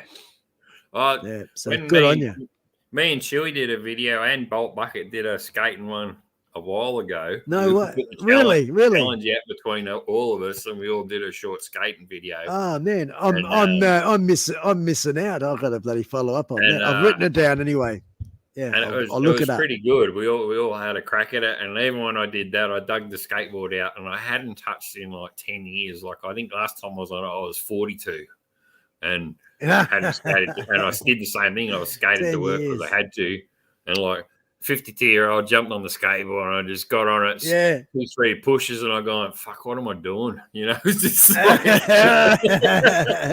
this is dodgy. This is dodgy. Yeah, I was dodgy. No, I'm going too fast. It's like I can't. But get the old it's speed wobbles. Yeah, it's like riding a bike. Once you get into it, you settle down. Your anxiety goes, and your adrenaline's, and you jump on it. Not so much as in like a bar or adrenaline, anxiety. You grab it and you get more confident. After you've done it once again, you do it. You get more confident, and the next time you're actually scooting, you grab on it, go for it.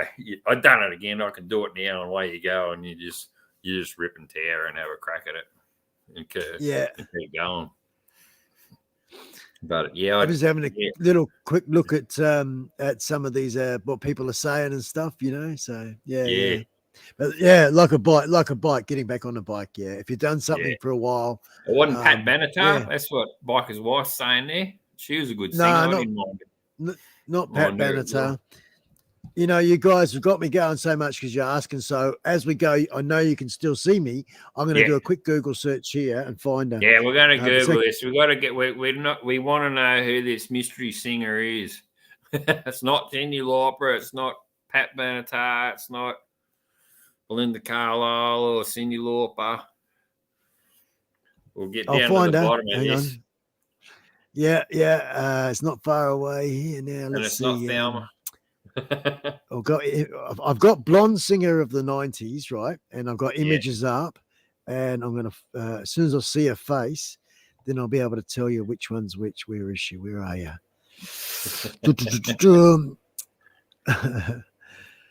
Not Deb Harry. Looking.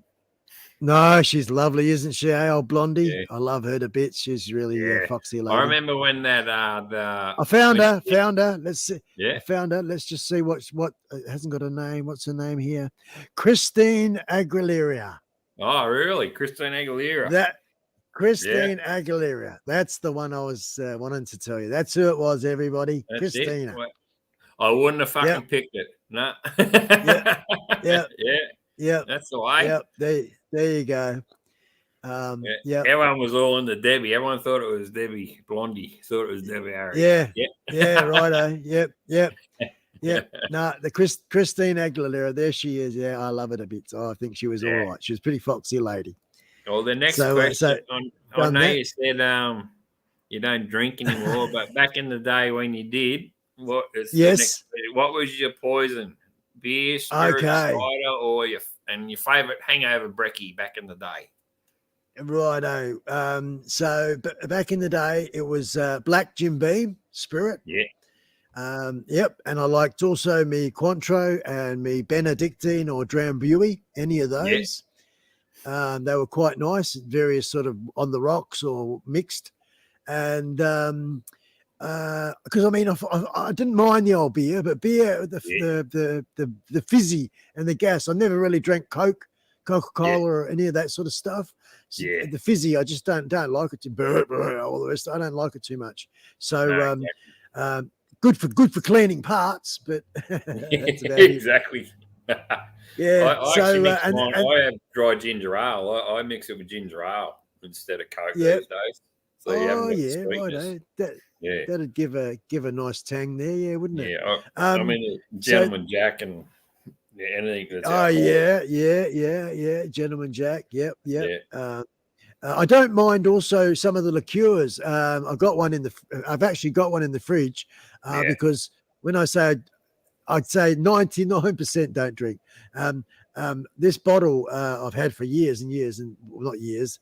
6 months, and probably about 2 caps of it is out of it, and that's butterscotch snaps.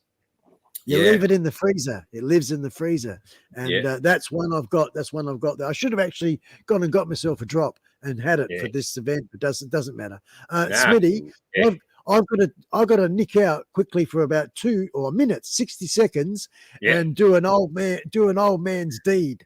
All good, mate. Not a problem. All right. Yep. So You I'll go be back- do I'll be that, back and we'll in- have a chat and Yeah. chat, and we'll wait for you to Back come in- back. All right, back in 2 Not a seconds. problem. Thanks. All good, mate. Awesome.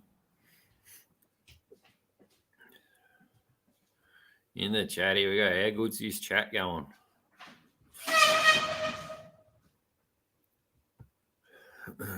Good. Jack and Dry. Exactly right. That's what I usually have, Jack and Dry. Gentleman Jack I've been drinking lately. Me mate last night, Rick, me fishing mate, fuck, he was pissed. Yeah. He had, Kraken. Who's heard of Kraken rum? If he's had that, my son drinks it, and we bought him a bottle of Kraken rum because of his birthday on Saturday. But he had dregs left over, about that much of a bottle he had already been drinking. And he had 3 glasses and he was gone. The rum hit him harder than normal, and he was slurring his words, and it was quite funny actually, because you don't see him drunk like that quite often. Oh, Ricky, me fishing mate and the 4-wheel drive fella.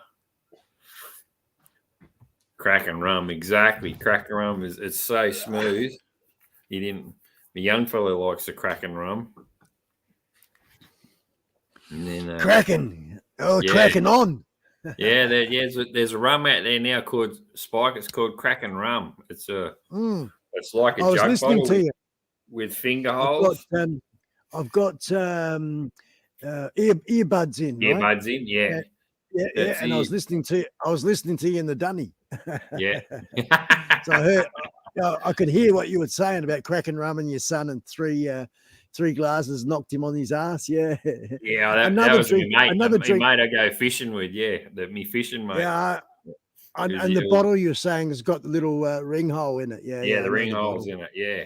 Yeah, they're good. They are. They're good. Yeah. And another, I used to also enjoy with another mate in Tassie, Bundaberg run, Bundy run.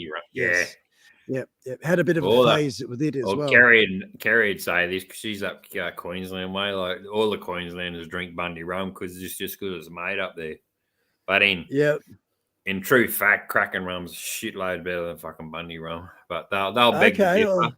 Yeah, they'll beg. It's a lot smoother, Spike. It's a more of a top shelf rum compared to your yellow Raywell Bundy. But then obviously Bundy's got their top shelf stuff and all that as well. Haven't they? I mean, I guess when I was in nightclubbing and all that sort of stuff, another one was, as I say, a lot of the liqueurs. I don't mind that Sheila's drink Bailey's. Yeah. I call it the Sheila's drink. But, I don't mind a drop of that every now and again. Well, that's the same as Kahlua and the Tia Maria and all that. I remember one we made strawberry blondes, which is like Kahlua, vodka, Coke, and then a layer of thick cream on the top. And I'll tell you what. There you go. You go. It's a wicked concoction, and you get pretty fucking smashed off it too, I tell you. Have you ever heard of a thing called a flaming Lamborghini? Yep, do. Yeah, Zambuca and Galliano and all that, and you light it and let it and skull it. Doosh. Yeah, I think I almost passed out with having one of them. Yeah. With the new organisation that I'm riding with now, you got to learn to drink black Zambuca, and that's a nice drop. When they do their national rallies and all that, they're they bring out rounds of black Zambuca, and I never had it before. And at this pub at Murrurundi, they brought out the shots. That stuff. And big long here we bottle, go. I know what it tastes like. I know they taste like black cats, lollies and all that with aniseed. Yeah. Aniseed, yeah. They already had a gut full of beers, and then shot it down. Fuck yeah, that's right. And then we had about 7 or 8 shots, and then however many beers, and we didn't end up leaving that pub the next morning until about 10:30, just to make sure we were right to ride. Yeah. You drank yourself sober. I noticed that I've done that a few times too, I tell you. Full circle. Goddamn. A bit of a shout out there to goddamn Bacon, saying that enjoying a port, celebrating a grandmother's birthday or whatever it was there. So good on you, goddamn Bacon. When you mention port, here it's a place called Bailing Up down south. And in that town, there's a little boutique sort of, it's in a shed, an old shearing shed, a boutique place that sells all sorts of port. And one particular one that I really, really liked was a thing called a plum port. Port. Oh man, it was really nice. That was we used to buy 3 or 4 bottles at a go of that, and something really special. Just a little nip, warm you up at the end of a night sort of thing, and very nice, very, very nice. Yeah. Yep. I was never a port drinker. I'm not a port person, but I remember. I'll tell you. Here you go. Sorry, man. While I remember it, is one. If you were asked what. If you were not to hang on, what drink have you drunk that you'd never drink again? That'd be one of your questions you should remember. What drink have you drunk that you'd never drink again? And for me, that would be Southern Comfort. As a young one, I actually gave myself, me and a mate, we were mucking around, and I raided got a Southern Comfort story too. Man, and I got my alcohol poisoning. Ended up in hospital, having to be pumped out. That was about 13, 14 when that happened. And your story is? Oh, my story is the same. Similar to that. I'm just adding that to the question. Yeah, good. What drink have you drunk that you wouldn't drink again? Yeah, good question. Just come up with it. Long Island iced tea is a biker's wife. Yep. Southern Comfort, never again. LO. Yeah, good on you, Outback. Yeah, she's a wicked bloody thing. That one here. Same here. Southern is not. I have to do it's it a chewy. That. SoCo and lime bolt bucket. Yeah, edit. Here we go. It wouldn't let me do it. I hate this. When you push enter when you're typing the question in, it wrecks it. Just hang on. First be with you a minute. I'll just put this. You're right, mate. You carry on. Yeah. I'm just having a look at the chat here. G'day, Itchy Punk. How you doing? Itchy Punk and Foxy Bell, thank you for the birthday wishes. Good on you guys all the way over there in south of Ireland.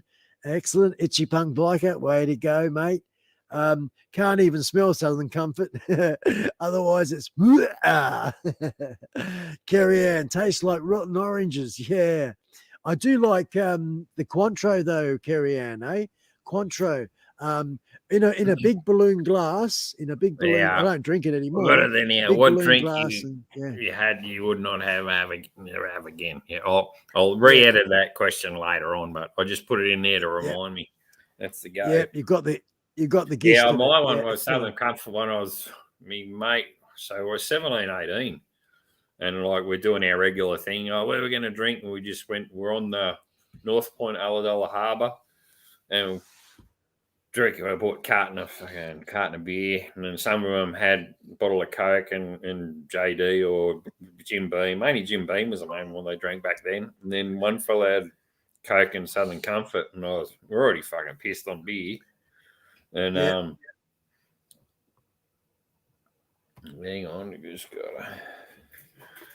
just getting the battery warm. Gotta do. Yeah.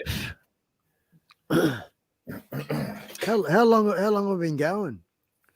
An hour and 43. I can see there an hour and 43. No worries. We've got a few questions left to go, folks. I hope you're finding the live stream interesting. Good on those of you that are here live with us. Enjoy it. And of course, for you watching the replay and you're still here, blimey, what's wrong with you? Excellent. I'm really looking forward to, for those of you, firing up again. I'll tell you what, we've still got a reasonable amount to do. I've got to do all my electric wiring. We're putting in the rest of the floor. Then we got to hook up all the cameras. I've actually got to rebuild the desktop computer I've bought because the motherboard is faulty. So we got to fix. I've got another motherboard. And I got to do that. So yeah, there's still a few things left to do here, guys. But don't worry, it's bloody happening, and I'm showing a little bit of a snippet. This is one little bit of, for those who joined a little bit later in the live stream here. Most of what's going on is on that side. King Oo, Outback Outlaws, physically been in this building, and you'd be blown away, my friend, seeing what's out of frame, what's coming together. It's just fantastic. Everybody will know about it soon enough, including a brand new channel as well. So I've just given a quick plug, taken over, having a bit of a chat with you while Smitty is in the background there fixing up things. And yeah, bloody good to be here. It's really good to be here. I was looking forward to this. I had a meeting 3 days ago, so I set this up for that. And then now I left it for this. So here he is. The man's back again. You get it sorted, brother? Yeah, I think the your plug bars, you got to push the red button on it. It wasn't charging it as I was chatting. That's all. Right. Because it just come up with a low battery warning. That's all. So had to save it. What's going on there? Yeah. I mean, I know that these earbuds will conk out sooner or later, and when they do, I've got a spare pair down there. But yeah.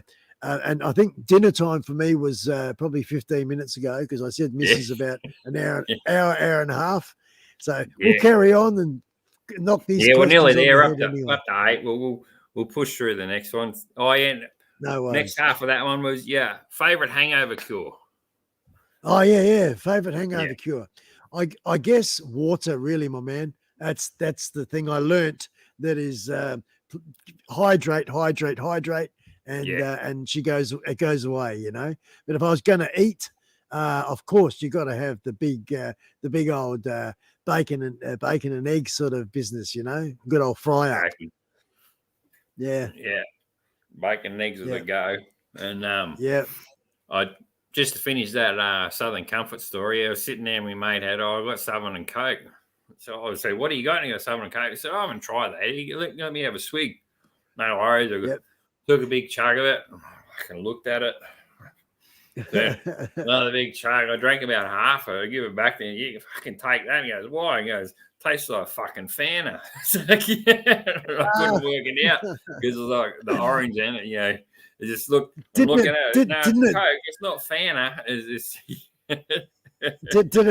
Did it catch up on you? Did it like hit you? No, it didn't. See, that's what I reckon about you, Smitty. I reckon that if I had the burp thing, I'd be pressing it burp. But your tolerance, your physical your tolerance, you've built up a strong tolerance to it. So yeah. No, exactly. But then even growing up as a kid, like drinking, I was more of a beer drinker, and spirits were nice. But I wouldn't drink spirits too much as a teenager growing up. I stuck to beer. And I mainly sort of got on the JD and all that later on, like in my 40s and whatnot onwards, mainly because I could drink sensible.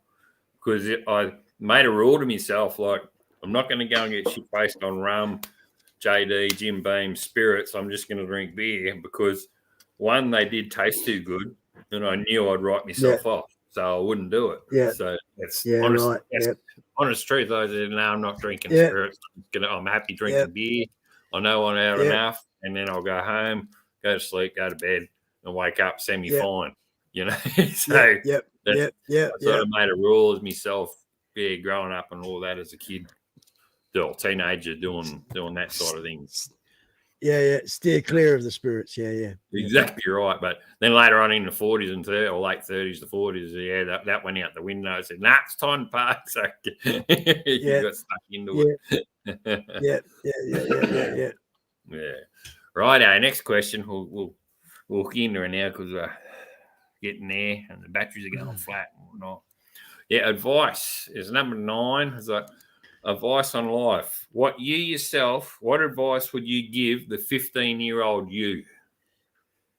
Oh, like, what have you done in your lifetime that you would go back to remind yourself, say, look out and Yeah. What would you give yourself? Yeah. Okay.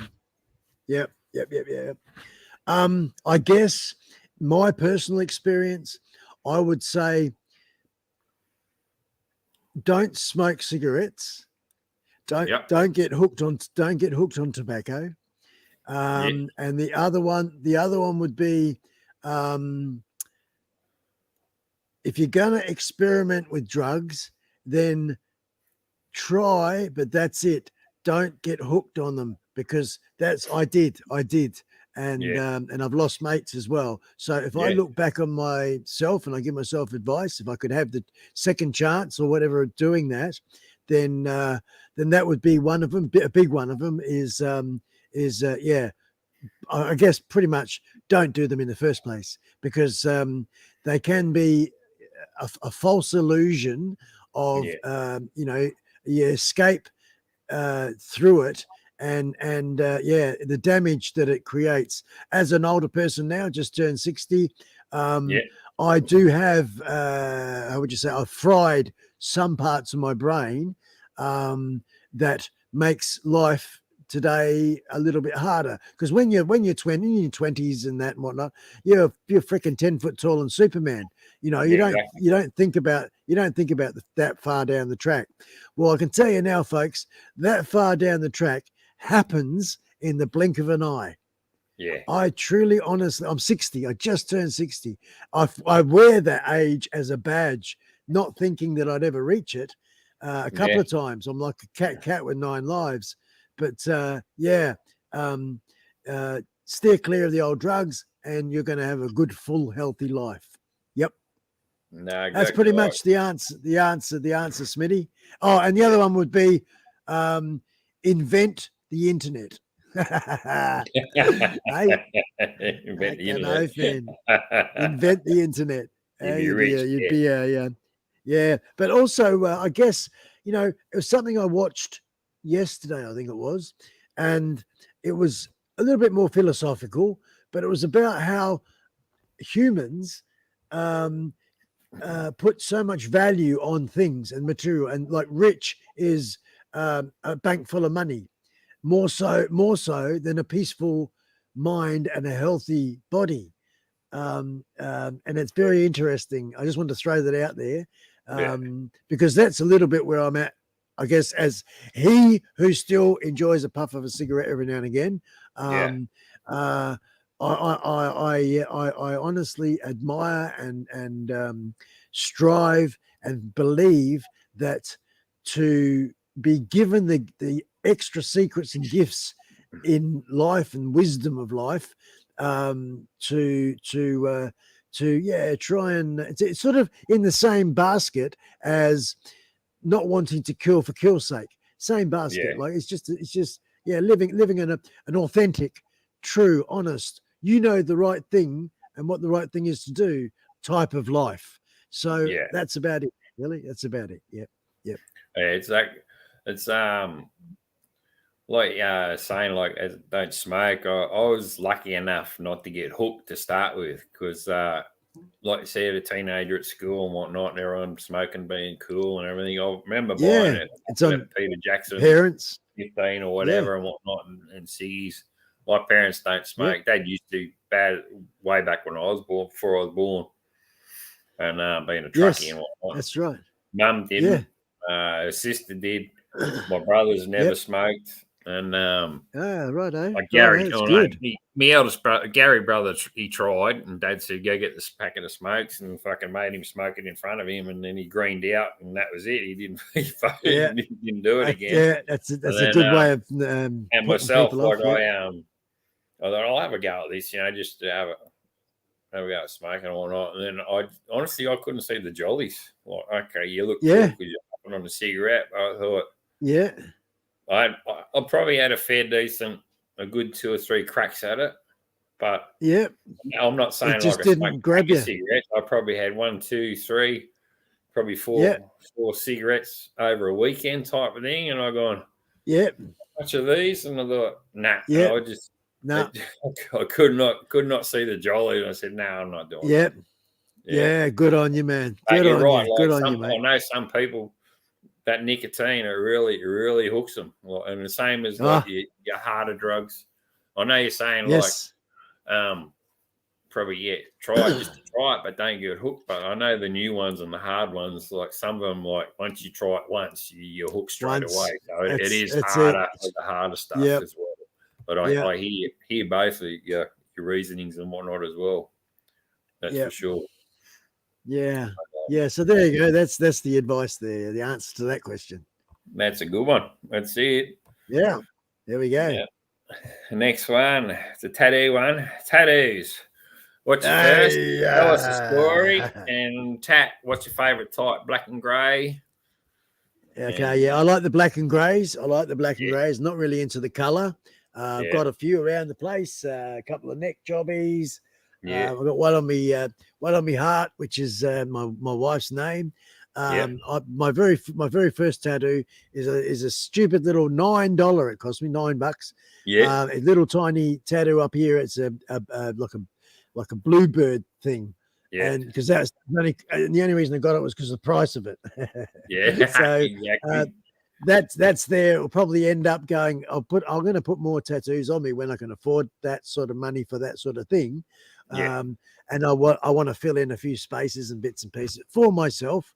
And that particular tattoo will end up underneath the top hat. I've already got it lined up with a skull and a top hat for covering that particular tattoo, because I just think it's dicky. I don't like it. But anyway, yeah. So I can't remember how many tattoos. I like skulls, the theme of skulls, and I like the black and greys, sort of the shading stuff as well. So yeah.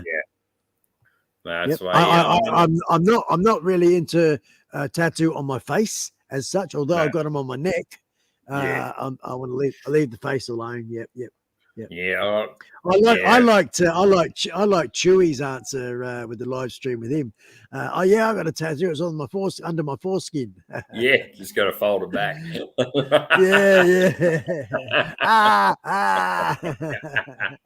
So that's it. But he doesn't have one at all. Yeah, a lot of clean skins around as well. Yep. I mean, it's funny. You and I, Smitty, got our tattoos when I guess they were almost like an honored thing, or seemed to be. I guess it went with the motorcycle sort of lifestyle and stuff like that. Yeah. These days, tattoos are so trendy, and every woman, man, child, and his dog has got a tattoo of sorts. Yeah, so to be clean, to be clean skin is the more unique thing in our day and age. So very interesting.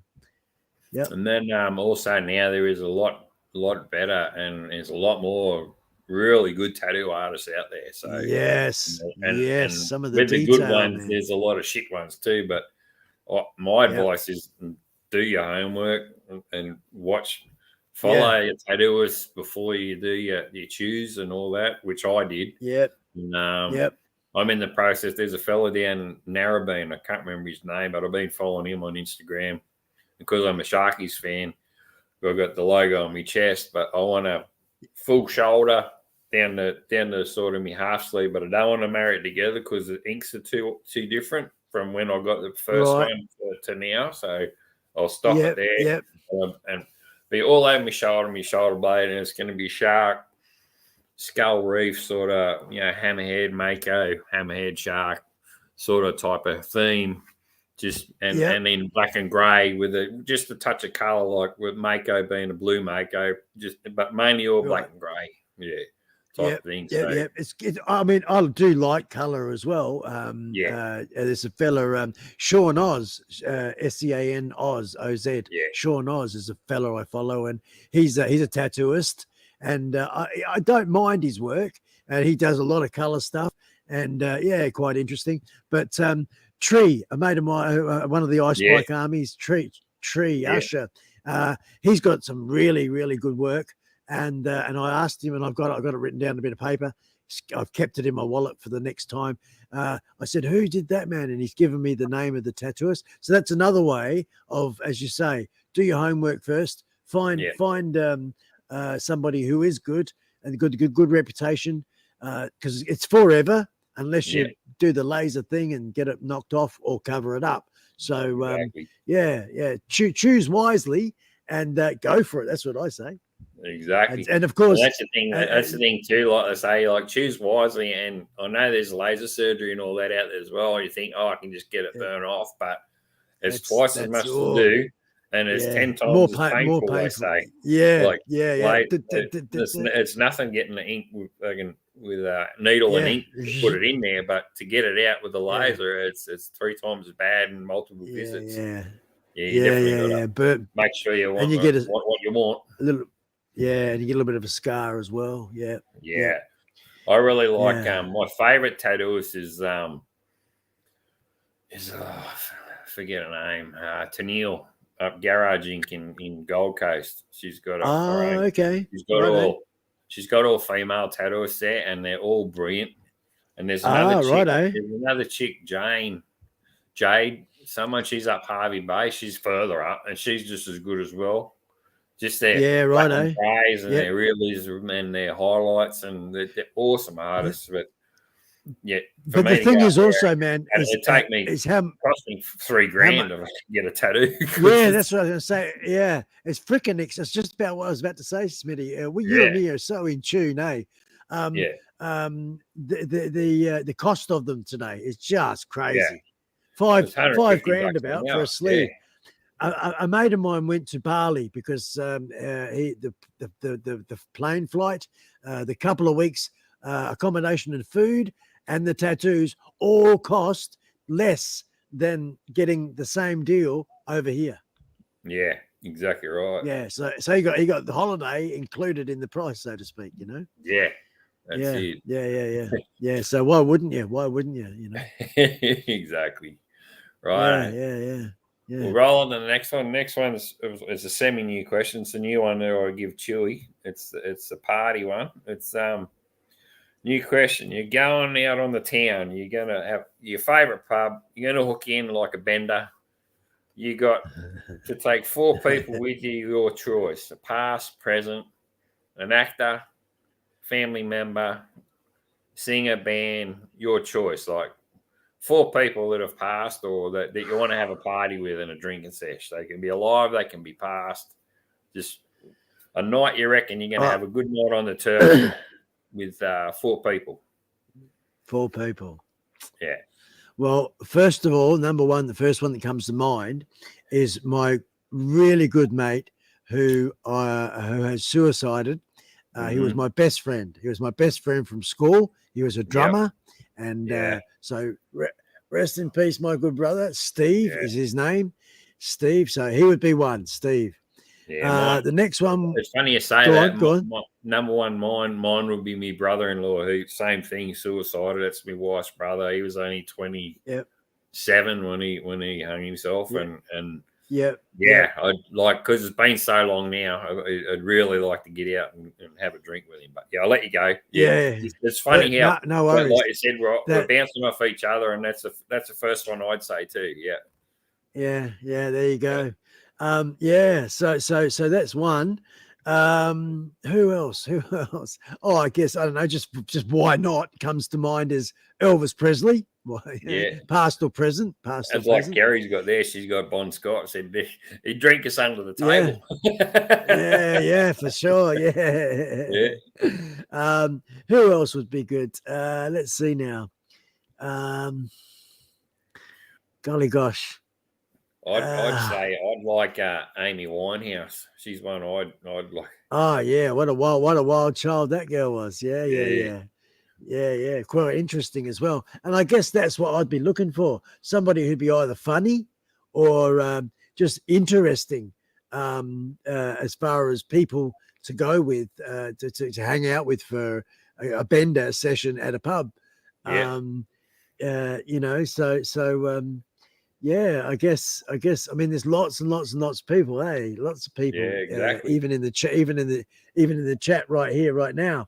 So I guess my best answer to that would be, of course, my mate Steve, and then thereafter it would be the next best person who was around at the time with a good attitude and a happy drunk.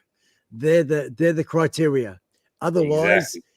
Yeah. you know, there's only 4 spaces, first in, first served. Yeah. And that would be it. That would be how I'd you know, I've only got 4 seats in the limo. Yeah. Who wants to come? Yeah. So the 2 criteria: be a happy drunk, and yeah, that's about it. And I guess pay the bill. What about Elon Musk. Hey, yeah, that's it. I'd like to have Jeff Bezos, Elon Musk, and that Windows fellow. the Windows fella? Hey, Yeah. yeah. So some of the richest people in the world, get them together. That'd be a shindig. That'd be a Yeah, shindig. exactly right. Yeah, man. Yeah. Nah, it's a Yep. good one. And like even you go like you even have a party like Janis Joplin or you know and then you go Someone then to you go, get up and start singing and dancing. Yeah. you want to have entertainment. Well, that's why I'm Yeah. just sort of like focusing on sort of singers there at the moment. But then you got What other people about like Von Dieter, whatever her bloody name was, one of the world's most famous striptease artists, yeah. Eva Von Dieter, or whatever. Yeah. Oh, bugger, Yeah. happy drunk. I'm on my way. He said. Anyway, on my way.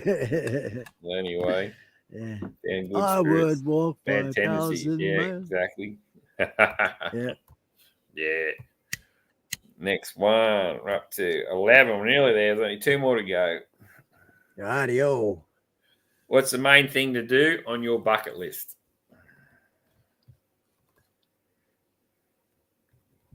I love that question. I had a bucket list going back a while back because I was given the death sentence with 12 weeks to live. This is going back for 2012 now. So where are we now? 10 years remission. 10 years onwards, So yeah. that was, and I've done a fair bit of that bucket list. But now, if I had a brand new bucket list, you need to refine that question. Put it down for, give me 3 things. So you've got it, then you can contain it. 3 things. If you had a brand new bucket list, 3 things in that bucket list that you'd like to achieve, whatever. So what I'd like to do, my friend, is on my bucket list is to complete this studio that I'm remodeling and rebuilding, complete it, have everything all running tickety-boo, know my shit, build the team, because I want to have an online camera switcher, somebody who's wherever they are in the world as a part of the team doing the camera switching. I'd like to have a website manager to manage my website. And what's the other thing? I guess my wife already and I have discussed this, and she potentially is going to be the behind the scenes business admin side of stuff. So grow and build a successful brand and business all out of this little old shed here. That's one of the things. So to be successful in that, that's one of my bucket list things. The other one is I'd really love to spend probably say 12 months and $100,000 and travel the world and film it. So have a good little camera set up and go around and interview people, film my own travels, my journeys, my trip around the place, even though at my age. So I said this to someone said to me, are you sure that's what you want to do? You're going to wake up in some motel room somewhere, wherever, and go, what the fuck am I doing, out of a suitcase? But no, I've got an inkling. I came from England when I was 2, 58 years ago, never been back, wouldn't have a clue. But I feel in my bones, I feel some ancestry in the land of Viking sort of era. And I really want to sort of experience in this life at this age, going to really big castles, like say the north of Scotland, some big castles, or going through some of the mega fantastic postcard places throughout Europe. Some of those countries really appeal to me as well. Going to the States, of course, to catch up with a lot of subscribers and things. So I like a world tour, I guess, but I want to build my brand, become more popular, have like 100 200,000 followers, and Yeah. and then set up a scheduled proper tour so that when I get to where I'm going and I've got a show of sorts to present, so it gives something, it provides entertainment, the entertainment value, I guess, to those that come along, and my audience, I guess, is what you could call it. So yeah, establishing that, and of course traveling around the world doing that for about 12 months or so. That would be really, really cool as well. And the third thing is to remain healthy enough to continue to be able to ride a motorcycle until I'm 100 years old. That would be 3 bucket list things that I'd really dig to. Off the top of my head, I don't know any of these questions thoroughly. I'd never given any thought. So that's something. There's probably a lot more, but that's the top 3 things I can think of right now. Go. And you pretty much answered the last question as well, because the last question was sort of similar along those lines, which I think I might have to tweak the questions and do another final question, because this one, future plans for your channel and what we should keep an eye out for. But you've just sort of explained it there then with your bucket list, like exactly right. You're dedicated to your channel. You want to travel. You want to get. You got it in place. You got your 3 steps there already, and you pretty much answered the last question in that same question just there.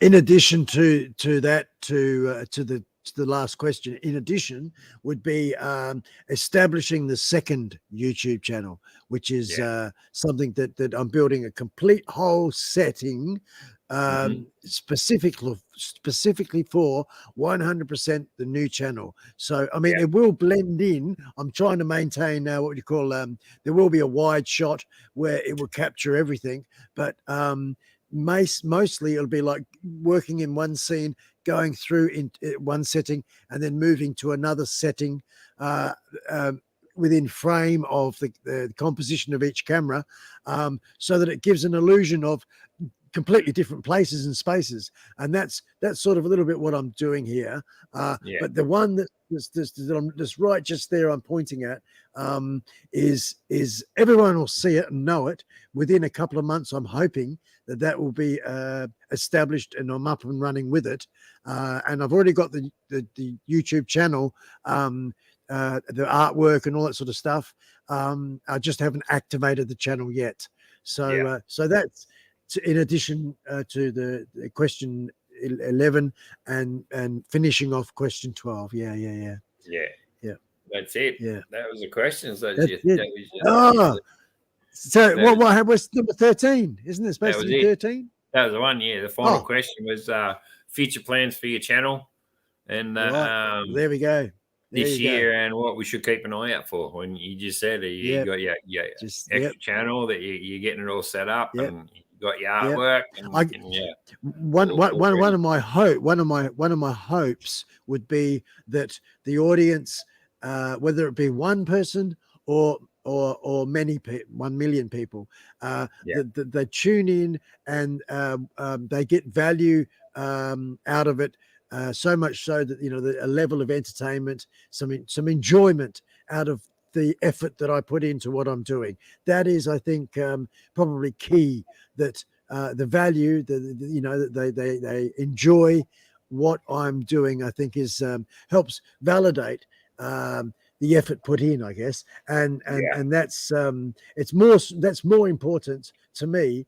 The people that, to be honest, Spike, I think that's like all of us were creators. Like we all put in the videos and that out there, and honestly, I know I do. We just want people to like our content, want people to like watching our videos, and we're putting it out there for you guys to watch. We're putting our life we're throwing everything into the channels so you guys can enjoy the Australia and enjoy seeing what we can do and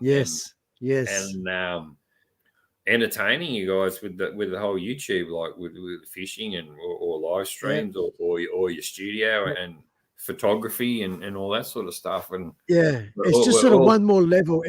it's like as older folks, as older people, I mean, they're the club mid-age and the young and trendies and the hip and the happening and the hustling and all that hustle bus. You and I are a little bit more of the it's sort of Realist. just one little step into it a little bit more than just being making videos for storage or home movies. There's just that little bit of trickle extra effort gone in because it is that wanting to provide something for somebody else other than yourself. So that's where you and I are at, and of course, I'm not really a numbers person, Smitty. I'm not either. I know there's a lot out there that are madly into numbers and the crunch. Like I've turned my sub count off my channel. I know. Yeah, me too. Me too. Yeah, I've turned it off. Everyone goes, "Oh, what are you doing that for? You're hiding your channel." It's to surprise people in that they think you got thousands and thousands of subs. I haven't. I know I've only got under 400. So, but I don't want to look at my sub count. I want people to watch my stuff for what I'm doing and not for that's it. Not for not for the numbers. And not for the numbers, not for how many views you get or anything like that. Okay, well, you want to see views go up or whatever, and you want to see people that are watching your stuff. But it's like you said, I'm not a numbers person. If people like it, they like it. They're going to watch it. They're going to watch it. Exactly. Authenticity, passion. And then, of course, as we are the same in learning more, growing, getting better at the craft, better at storytelling, better at filmmaking, better at editing, and then, of course, the quality of the product that as hobbyists is the best we can provide at the time when it's being provided, produced, I guess. And I've got some, like, I've got the Pontiac, and that's been in the mechanics for a freaking year, but we're working on it. I'm waiting for the financial year to finish, and then I'll be able to work some more magic. Potentially, we're going to get a pair of what do they call them? High performance heads. A pair of them from ready to bolt on from the States. But we're looking at it, by the time all that exercise is about 10 grand there. So I've got a motor. We've got a motor sitting there, $1,000, but it's an unknown, and my mechanic and it. But anyway, I want to make a film with that car, and I've got this script mostly in my head, but it's a short film that is a one-man thing that's going to, I don't care if it takes a year to make, but it's a really, really, really good script. And I'm going to enter the film that I make. I'm going to enter it into a couple of filmmaking competitions. So I'm really looking forward to that. I study so much and enjoy so much. At the moment, as you can see here, I've got a light there, and a light here. The 3-point lighting that I've learned from YouTube, and I've done that. They call it a fill light, a key light, and a hair light. And of course a little bit of background lights and stuff. So the lighting, and then of course it goes into the audio, and then the cameras. And I love it all, man. I love it all, and I'm so lucky. I'm so blessed and so lucky to have this opportunity. This is happening, and looking forward very much to the future of it all, and sharing again. I'm going to have you on my show, Smitty, when I'm all back up and running as a guest. So it'd be. I've got on a list like as long as my arm. I've got some really good key. What do you call? Mike Corbin. Corbin Seats. Corbin. Well, I've got Mike in the wings who said, "Yeah, man, I'll come on your show, no worries." So he's just one of the high caliber guests I've got lined up. I just thought I'd throw that in the air there. The Mike Corbin. Whoa, good on you, brother. So I'm looking forward to the gamut and of spectrum of having all different sorts of people coming on to as guests. Of course, it'll be within the same theme. I think if you mix it up too much, it gets confusing. All along the same theme. Of motorcycles, motorcycle lifestyle, music as well, rock and roll music as well, musicians. So that's pretty much sort of the genre and what we're going to go with going forward. That's this channel, I Spike Filmmaker Biker Live, that channel. The new channel, completely, totally different again. So it'd probably be a lot of people from the first channel that would not be interested at all in the second. That's why in the second one, I'm not giving away too much what it's about, but it's a little bit more technical stuff, and not everyone wants to know about that in this channel's or my channel that I've got now. So that's why I'm starting a new channel, 0 subscribers, and it'll be very interesting to see how it goes along. It'll be a lot of fun. Awesome. That's the guy. Awesome, Smitty. Awesome, Smitty, brother. Awesome.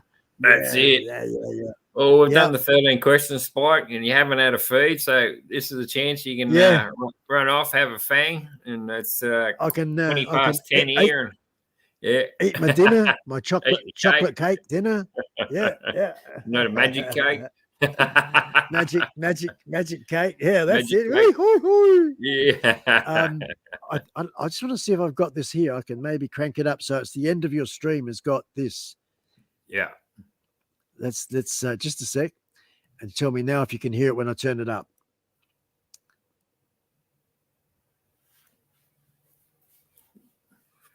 Can you hear that? Nah, nothing yet.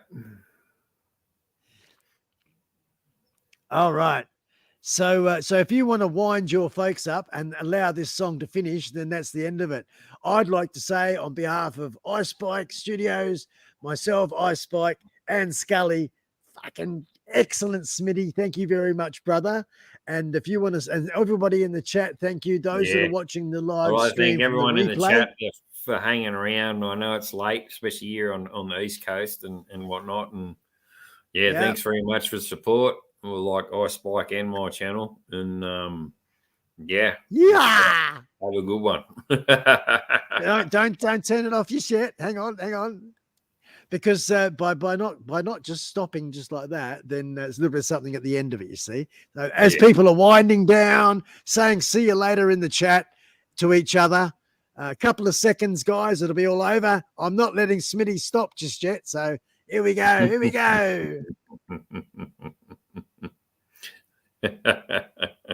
Oh, dance with me, Smitty. Dance with me. I can't hear it. You can't hear it. No. You can't hear that. Oh, hang on. Hang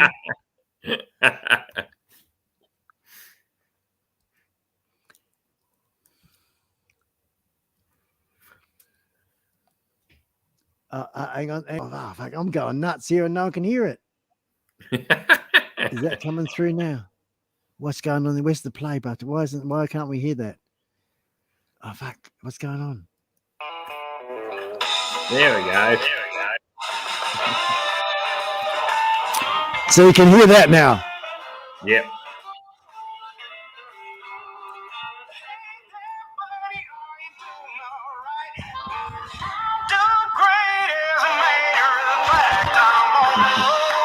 Yeah.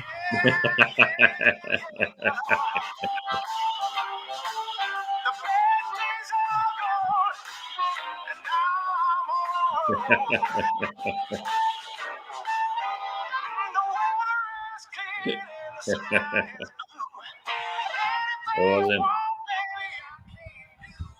Cheers, guys. Hey, on the roll, brother. Everybody, thanks very much for coming. See you later, Smitty.